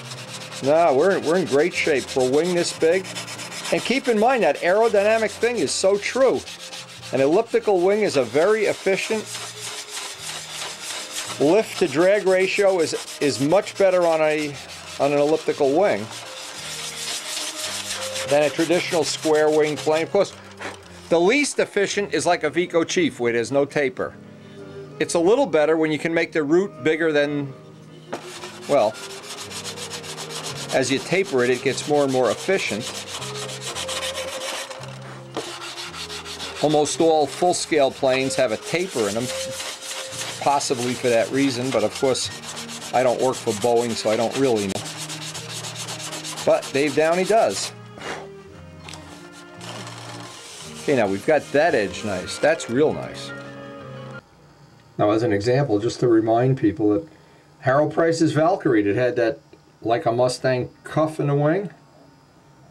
That was a very efficient wing, and boy, these planes flew great. This was the first plane I ever flew at a Nats. Flew that at the 62 Nats. Look at, there's my AMA number. Can you imagine? Anyway, but I'll never forget. Harold would explain to me many times, and he knew his stuff. At this wing shape was very good because it made most of the lift right in at the fuselage. And one of the things about the elliptical wing planes, even Thunderbirds and Smoothies, is they don't tend to rock the wing as much as, say, a traditional plane does when the wind is blowing. So there's a lot of aerodynamic advantages here. And of course, the fact you can combine it with semi-scale looks, it's even better. Then add into it the fact you can shoot Jacobone down. Makes it even better then. Now the other thing I wanted to do, and I'm really, this is going to be part of Joe's final sanding, but I just wanted to catch any of these that are sticking up hard now. And here's the reason. What I want to do in the course of doing this, and Joe will obviously do a tremendous 320 or 400 sanding. I'm just trying to catch any spot where this would go down and then have a ripple in it. I want that to be a constant taper, and I want this to be a perfect taper out to the flap hinge line. And again, we're going to spend, it's no secret, we're going to spend a lot of time here. I can guarantee you that. This part of it is just time consuming. But the final result, when you see the light shining across these ribs and dancing off the flaps, I think Joe has told me it takes him about 40 hours to buff out a plane. I'd say that's pretty close to what it takes us. But it's going to be less in the fact that we have a take-apart plane. That'll save some. Now also, another issue I got to deal with here today. In the final sand out, Joe will round these out. I don't think he's going to leave these square. Maybe he is, though. I don't want to round it because I don't know if he wants to do that. But on mine, I'll round these off just to give us a smooth area out there. And again, the only purpose of doing all this sanding is to pick up high spots or pick up things that don't transition. I don't want anything that when it goes out to the tip, it just doesn't get smaller, smaller, smaller, and then come to a point. And every time I fly the I-beam Spitfire, I'm impressed by one thing. It's got one characteristic that none of the other planes really have. It's that it keeps the wing level. It tends not to rock the wing when the wind is really howling, when it really gets unflyable. That's one of the characteristics. Now these seem pretty nice now. Tip, I've got one side of this done. I'm going to work my way up this wing, finish off one panel, flip it, do the other side. But there's no point in putting a ton more on the DVD because what's going to happen, and with this is just going to take an incredible amount of sanding and tapering and just bringing this all out to a tip and to as thin of an edge as practical, and then I'll take some thin CA and harden that edge. And I wish there was I wish there was like some magic way of doing this with a computer or something, but there isn't. It's just labor, just labor. There was a funny show on Discovery the other night, I thought I'd mention this. they were restoring parts of the Taj Mahal, and they were using the old techniques that they used, I don't know, hundreds of years ago when they built it. Old techniques. And this is kind of an old modeling 101 technique, sanding blocks, balsa wood, tapering everything down, getting it thin, getting the leading edges blunt and the trailing edges thin as practical. That's what just adds even more efficiency into a wing that's going to be very efficient to begin with. And in the end, what I want to do, the last thing here on this side, because what I'm doing is one panel at a time. I want to run that block back and forth and just see if I've got any high spots. And I'm trying not to thin everything out to where it's way thinner than it is, because the beauty of this wing is it's all 3/32 wood, and I don't want to get it to where one side is thinner than the other, or they're not symmetrical, but I don't see any high spots on this that would be a problem. Now what you could do if you thought these ribs were inaccurate, or if you had some reason to want to do this, I don't even think we have to do this, but we did do this in the past, is take some chalk and just put chalk down the rib caps and sand off the chalk. But in this case, because this wing is so accurately made, I don't even think we have to do that. In fact, I'm not going to do it. Maybe Joe will do that at his end when he does the final little sand out. But believe me, this wing is very pleasant to work on. You always feel like you're working on some artwork instead of working on something that's just expedient and quick.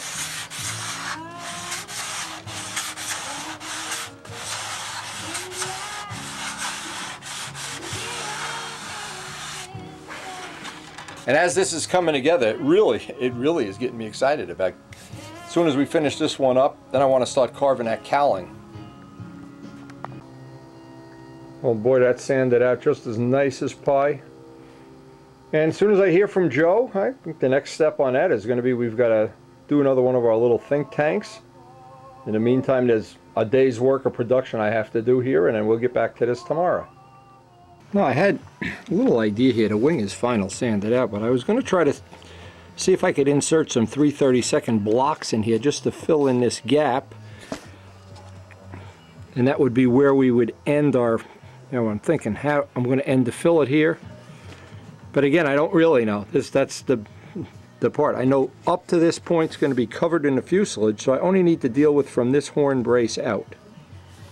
And I can always take them out if I don't like the way they look, but it could be one little step I can see how I'm going to, how that's going to evolve. Now when I attach these little filler blocks, made them oversized so I can carve and sand them right in.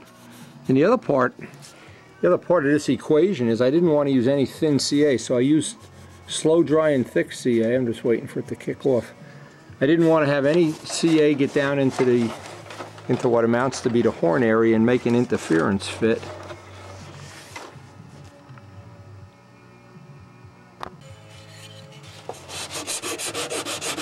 Now, since I know from here in it's going to be covered by the fuselage, I don't need to make that fancy or pretty, but out here, and again, what I really need is some time to think about how I want to make the fillet on this attach, which we have done that in the past. And it's a little time consuming getting the fits in to where they're just even, but I'm sure it's not something that's out of our realm of possibilities. And we want to be, one of the things we want to be is kind of creative about this. This is one of the things we want to have on this Spitfire that doesn't appear on any of the other ones. Let's just see now, when that goes up all the way, now what I have to do here to make this right is carry this edge over. Let me do that right now, as if it was a hinge line.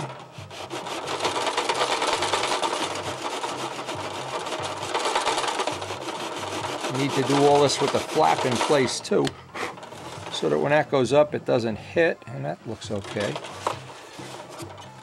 Sometimes something like this can really make you crazy. You can really spend a lot of time trying to figure out the best way to do it. And once you have it, of course, it's not a big deal. You'll look back and laugh. And we want this flat and this plane right up to that little carbon reinforcement.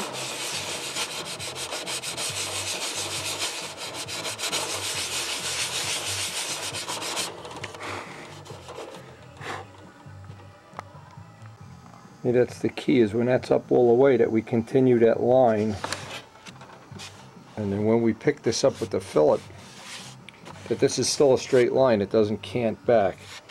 If we don't sand it down, it doesn't line up. You can see the part that has to be removed.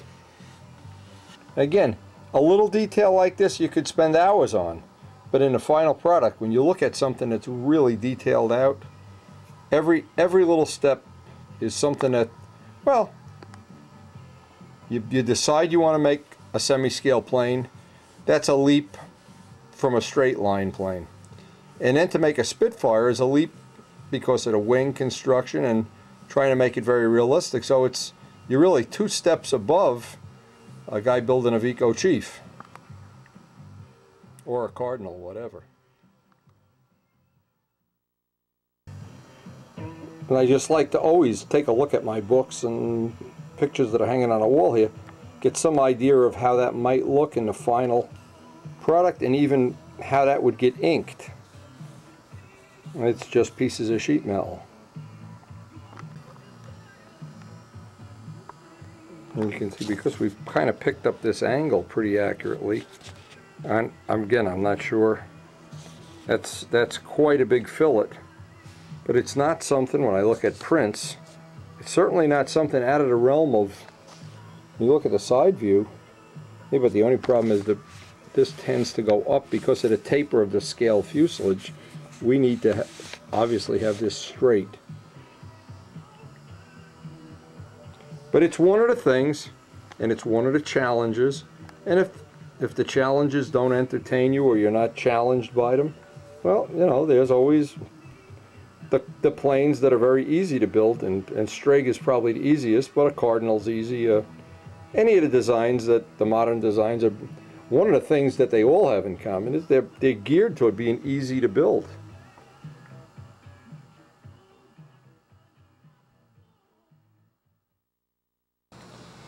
On today's mail, Joe showed me the progress on the buck. The only problem here is the way, and we don't know how to fix this yet. When Joe sends a photo, it usually comes in very, very large like this.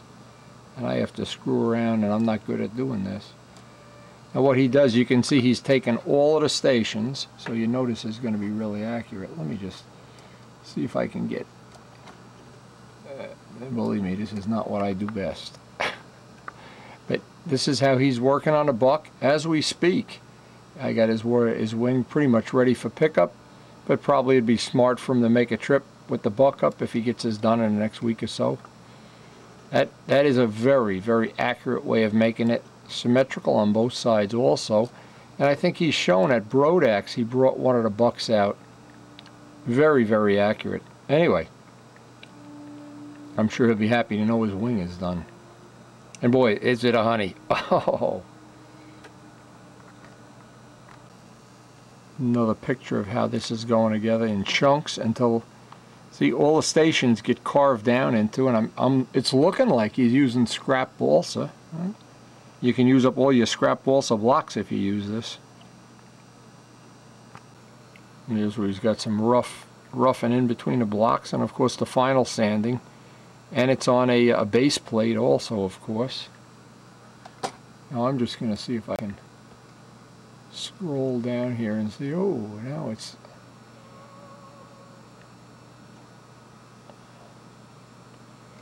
Anyway, when we get together, we're of course going to have a show and tell on the blocks.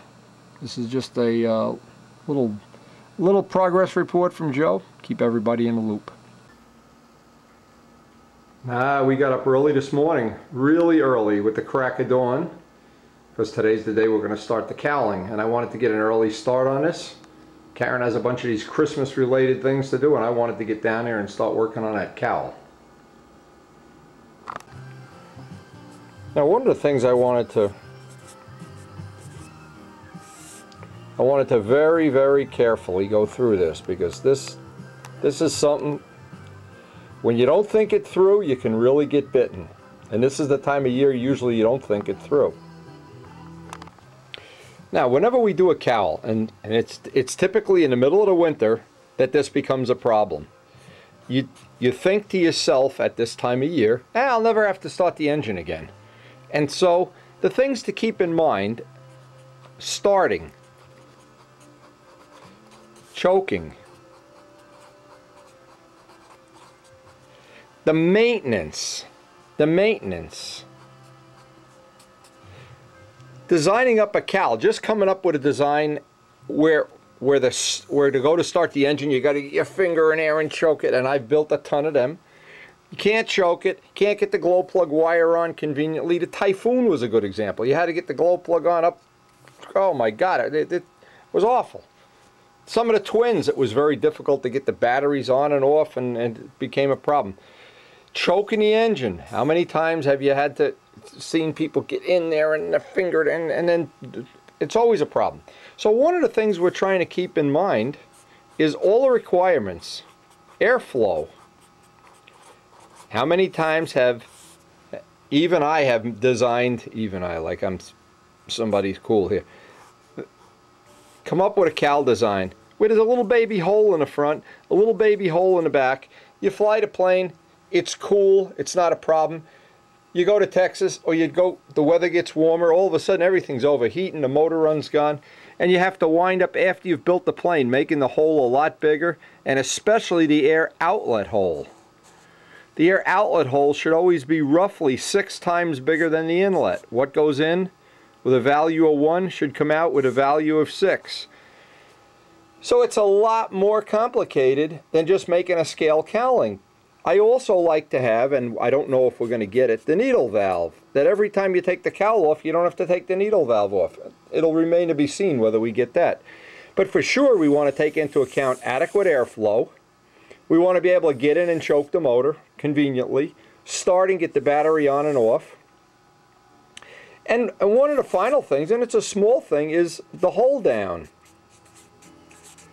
Now, I've made hold downs that haven't lasted a season, and then I've gone back, and now when you go back and redo them, they don't line up just right. And so I want to take a special time on this project, because number one, and right down at the bottom of this list, is we'd like to make it as scale as possible.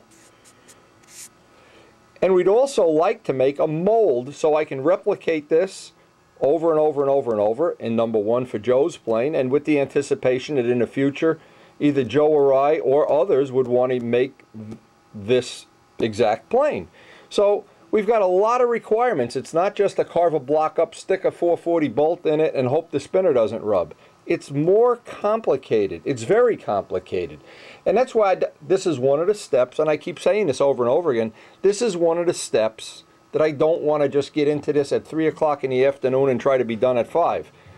I'm starting early in the morning. I've had an extra cup of coffee. I have about a 3-hour session before Karen's going to be back, and I want to lay it out carefully in my mind, and I want to go carefully one step at a time. And we'll try to go through this step by step, the carving, the mold making, and the actual fitting it apart in a sequence that kind of makes sense as we work on other projects in the shop. And one final objective, not really as big and important as it was years ago. Back in the Tiger 60 days, if you made a nose, I just want to go make this real simple. You made this nose section. And a lot of times you'd make a cowling. This is what the cowling looked like. A JD Falcon is a good example of that. Well, this didn't leave a lot of material supporting the engine. Now, in older loop scavenged engines that had a problem with vibration, this was really critical. This could really ruin your whole day. Now with modern engines, and especially with the 90, this is less of a problem. But still, the idea is to make the cowl as small as practical, because it gives us this much more meat that maintaining vibration control and maintaining the integrity of the plane, so we're not having any kind of funny motor runs. And one of the things I've really always tried to have, whether you want to have a tune pipe run or an 8,000 RPM run or a 4-blade run or whatever, having a solid nose, very important. And one of the ways you make a nose solid is by making a cowl as small as possible. Now, in an all-perfect world, and Bob Barron, of course, did this many times, he made a plane, and I made some with no cowling. Well, they were super. Except the downside of it is the maintenance, getting the tank in and out. What a pain in the neck.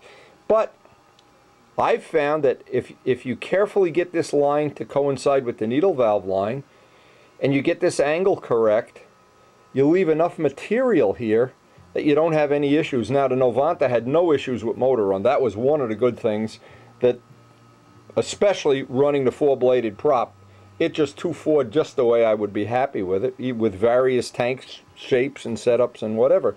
So we really want to build on that, and I'm going to try to make the cowl one piece up to here.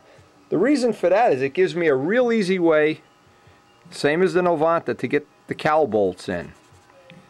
And it gives me plenty of room when I cut the nose. Well, of course it'll be a Spitfire shape, and then where it's going to exhaust, we're going to have plenty of a room, and roughly we're looking for just a 6-to-1 ratio.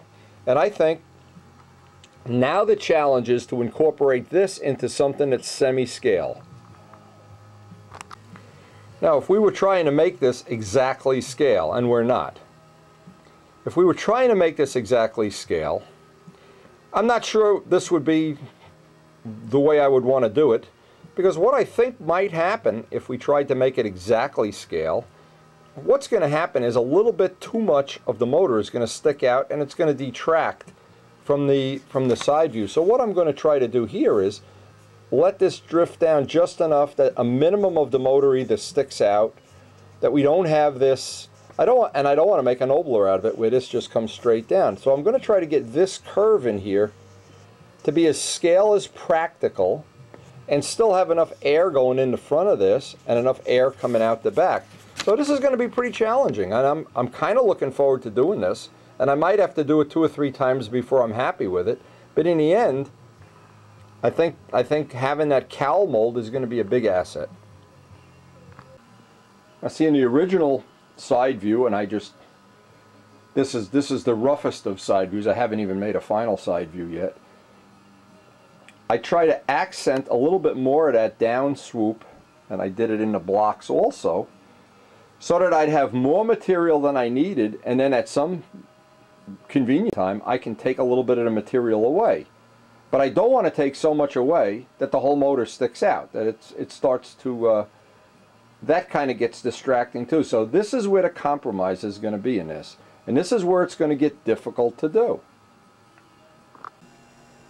Now, both of these models had, if you look at the pictures real close, there's no cowling.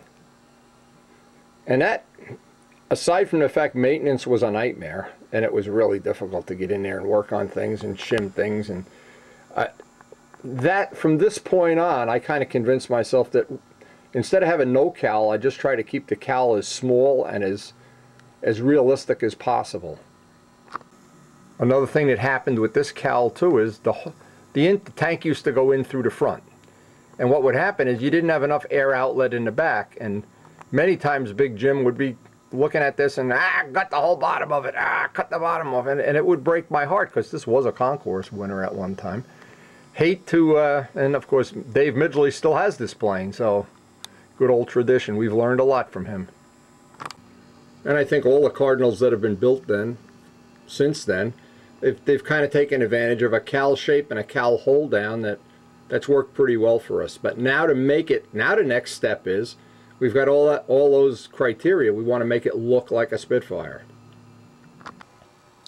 Now this is where having all those pictures from Rich Walbridge on our computer, all these magazines, this will be really helpful, because if you look at this from a lot of different angles, the Griffin Spitz really had a totally different taper here, and I'm not sure why, probably because of the way they arranged other parts in there, but they had the valve cover extensions, and since we've got this spinner down real close, boy, I would really love to get this curve as scale as possible.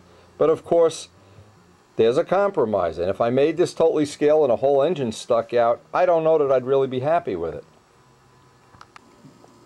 And the earliest Spitz seemed to have a little bit more of a drop down, of course a little bit different spinner shape, but they're all scale. See, that's the beautiful part of a Spitfire. You could really be, up to a point, you can be pretty creative about it.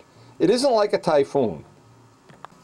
If you make a Typhoon and you don't make it with that big chine scoop. It's not a Typhoon, but that's not true of a Spitfire. There's a lot of choices. And you can still, well, it's not like you get points for this or anybody cares, but it can still be within the range that everybody would recognize that it's a Spitfire instantly. So now it'll be interesting. I'll lay out some of my prototype books, go get the fuselage, go get the blocks, get them all tack glued together, and see what we can come up with.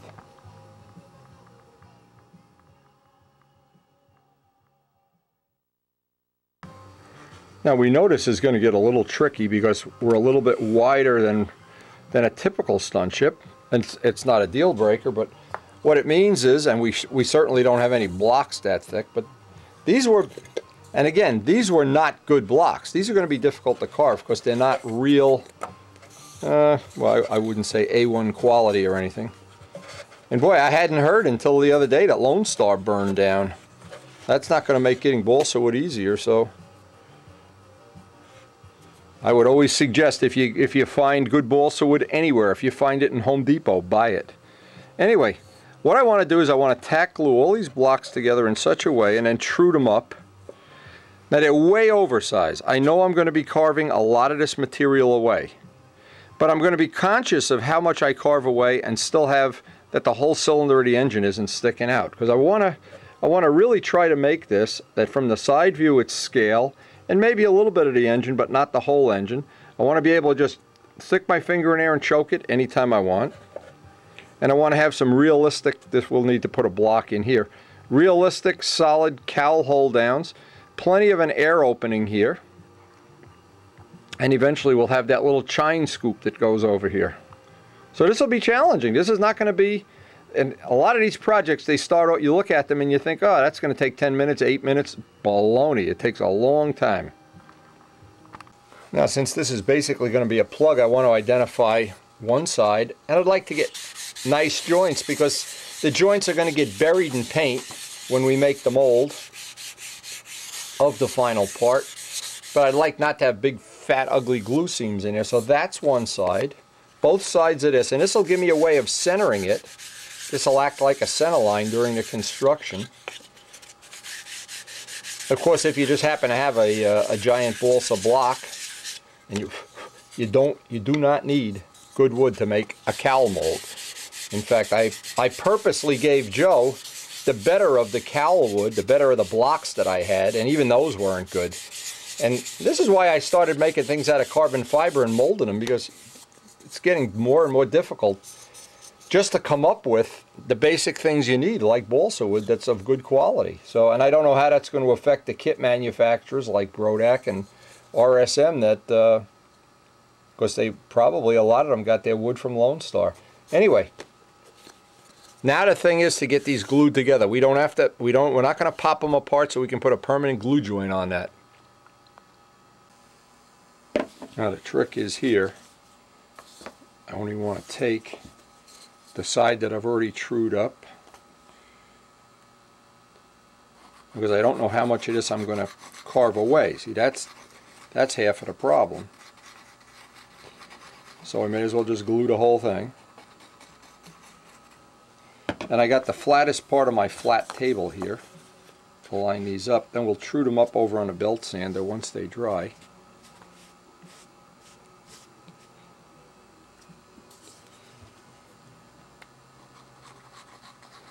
This is not going to be a structural joint, that's for sure, but I just like not to have a big giant ugly glue seam to have to deal with.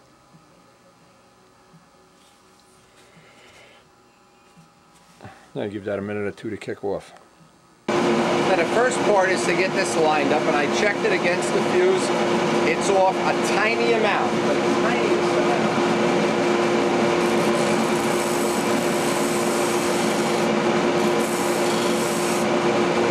Now without that part flat, I want to get this edge and this edge. These are the two that have to line up.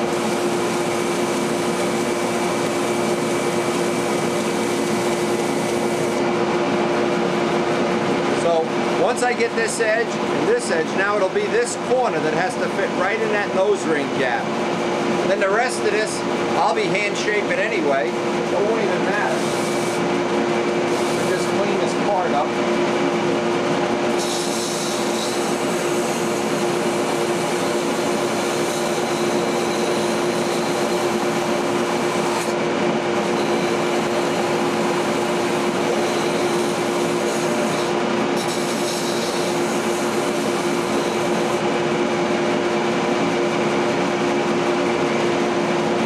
might go back far enough to the time when you could just go into a hobby shop and buy chunks of 4-pound balsa wood, or just get it anytime, anywhere. Ah, boy, that's a memory. That's like 50 cents a gallon gas.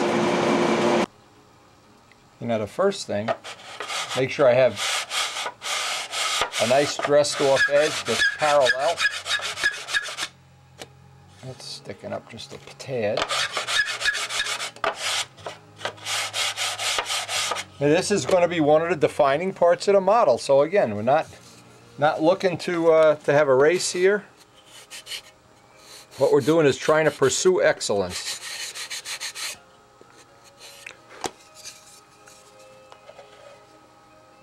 Now that block, when that block fits perfectly,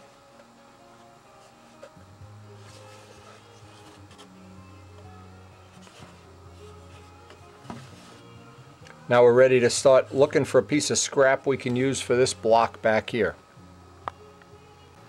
And the most important thing here is I wanted to get a nice tight fit around the front, because the mold itself is going to have to reflect that, and it'll be thin. I won't have a, see, if we were making a balsa cowl and you didn't get this fit right, you could just fill it or whatever. And you could also put 64th plywood in there. But it's, if you're going to make a mold, it pays to take and get all these fits. Now I've just tacked them in with a couple of drops of thin CA just to see if that side view was anything close. Now see, I've left enough material out here because I'm going to definitely take some of this away, but I want to do it with the motor on the side here just to see where that motor is going to start dropping through the cowl. And that's a critical thing. Now if I look at this, well, I wouldn't mind having some of the fins stick through, but what I did is I created the block so I could keep as much of the motor intact. But to be really scale, I'm going to have to take some of this, and I can see right now that just by eyeballing it that I've got about a ½ an inch, maybe 3/8 a ½ an inch before this becomes something that's going to stick out of the cowl. But again, this is the back and forth trade-off of making it semi-scale, making it practical, making it repeatable. And one of the things that's going to help us in this is having a mold, because a molded part, if you make a balsa part, the wall thickness is usually a little thicker than 1/8. What happens is that then confines the air around the motor from flowing through. A molded cowl, the advantage is it's thinner, and the wall inside is usually, unless you've made a sloppy part, more aerodynamic, so the air tends to flow in. But remember, what we're looking for is air to go in and a hole back here 6 times bigger that it can just flow right out. And that's something that an awful lot of people miss along the way. And by looking at this with just holding the spinner in place, I can see, yeah, I've got a lot of material I can remove there. And when you lay out a cowl block, it's a 1,000 times better to have the block too big and carve it in than it is to have it too small and you try adding pieces. And just easier to do it this way. And you can see even in the front here, I've allowed, an extra good 1/4 of an inch. That's all going to get, actually it's probably a 1/4 of an inch going to get taken off this whole surface. But we're coming up on the end of this video, and I wanted to at least get the cowl blocks in place before we end this tape. I need to cut a little block, get this angle on it here, and get this piece in place, because this is going to be one piece in the final mold. Now what I always do, just as a piece of scrap, and since I'm going to take some of that off, I'll probably get away with just making this oversized. But what I can do is transpose this angle out on here, go over to the grinder and just cut this, just grind that angle down as the next step until I get a nice fit right in place. And from looking at the pre-fit, I know I'm going to take some of that off. So if I need to build this up, I can just put a little piece of scrap right in the middle. And this, actually, I'm using up a lot of this wood, 12-pound wood that I've had in the shop for years. Now every time I go back in, I can adjust this. You can see I need to take a little more of an angle off. And then once I have this part done, I can measure where this is going to end. And this is not the real line. This is the oversized line. And then I can just trim this back with a saw. Okay, this block fit right in there real nice now. What I want to do is just get a really good glue joint here, because in the end we're going to be removing a lot of this wood. So I want to get a really good bond right here, get this put in place, tack glue this along here, and we'll be ready to start the...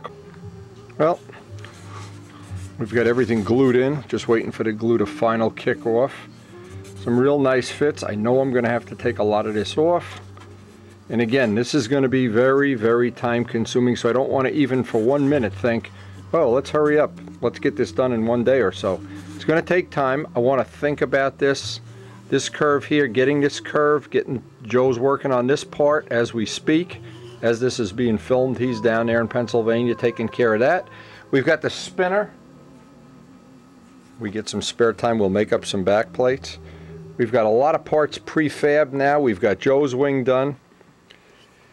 Now it starts to really get interesting now, and we're at the end of this tape, of course. We're going to pick this up on the next tape, but it's getting more interesting by the day. And every time we get to do a session on this, I keep thinking, it just couldn't be a lot more fun than this, especially in this crappy, cold, rainy weather we've been having outside. See you on the next tape.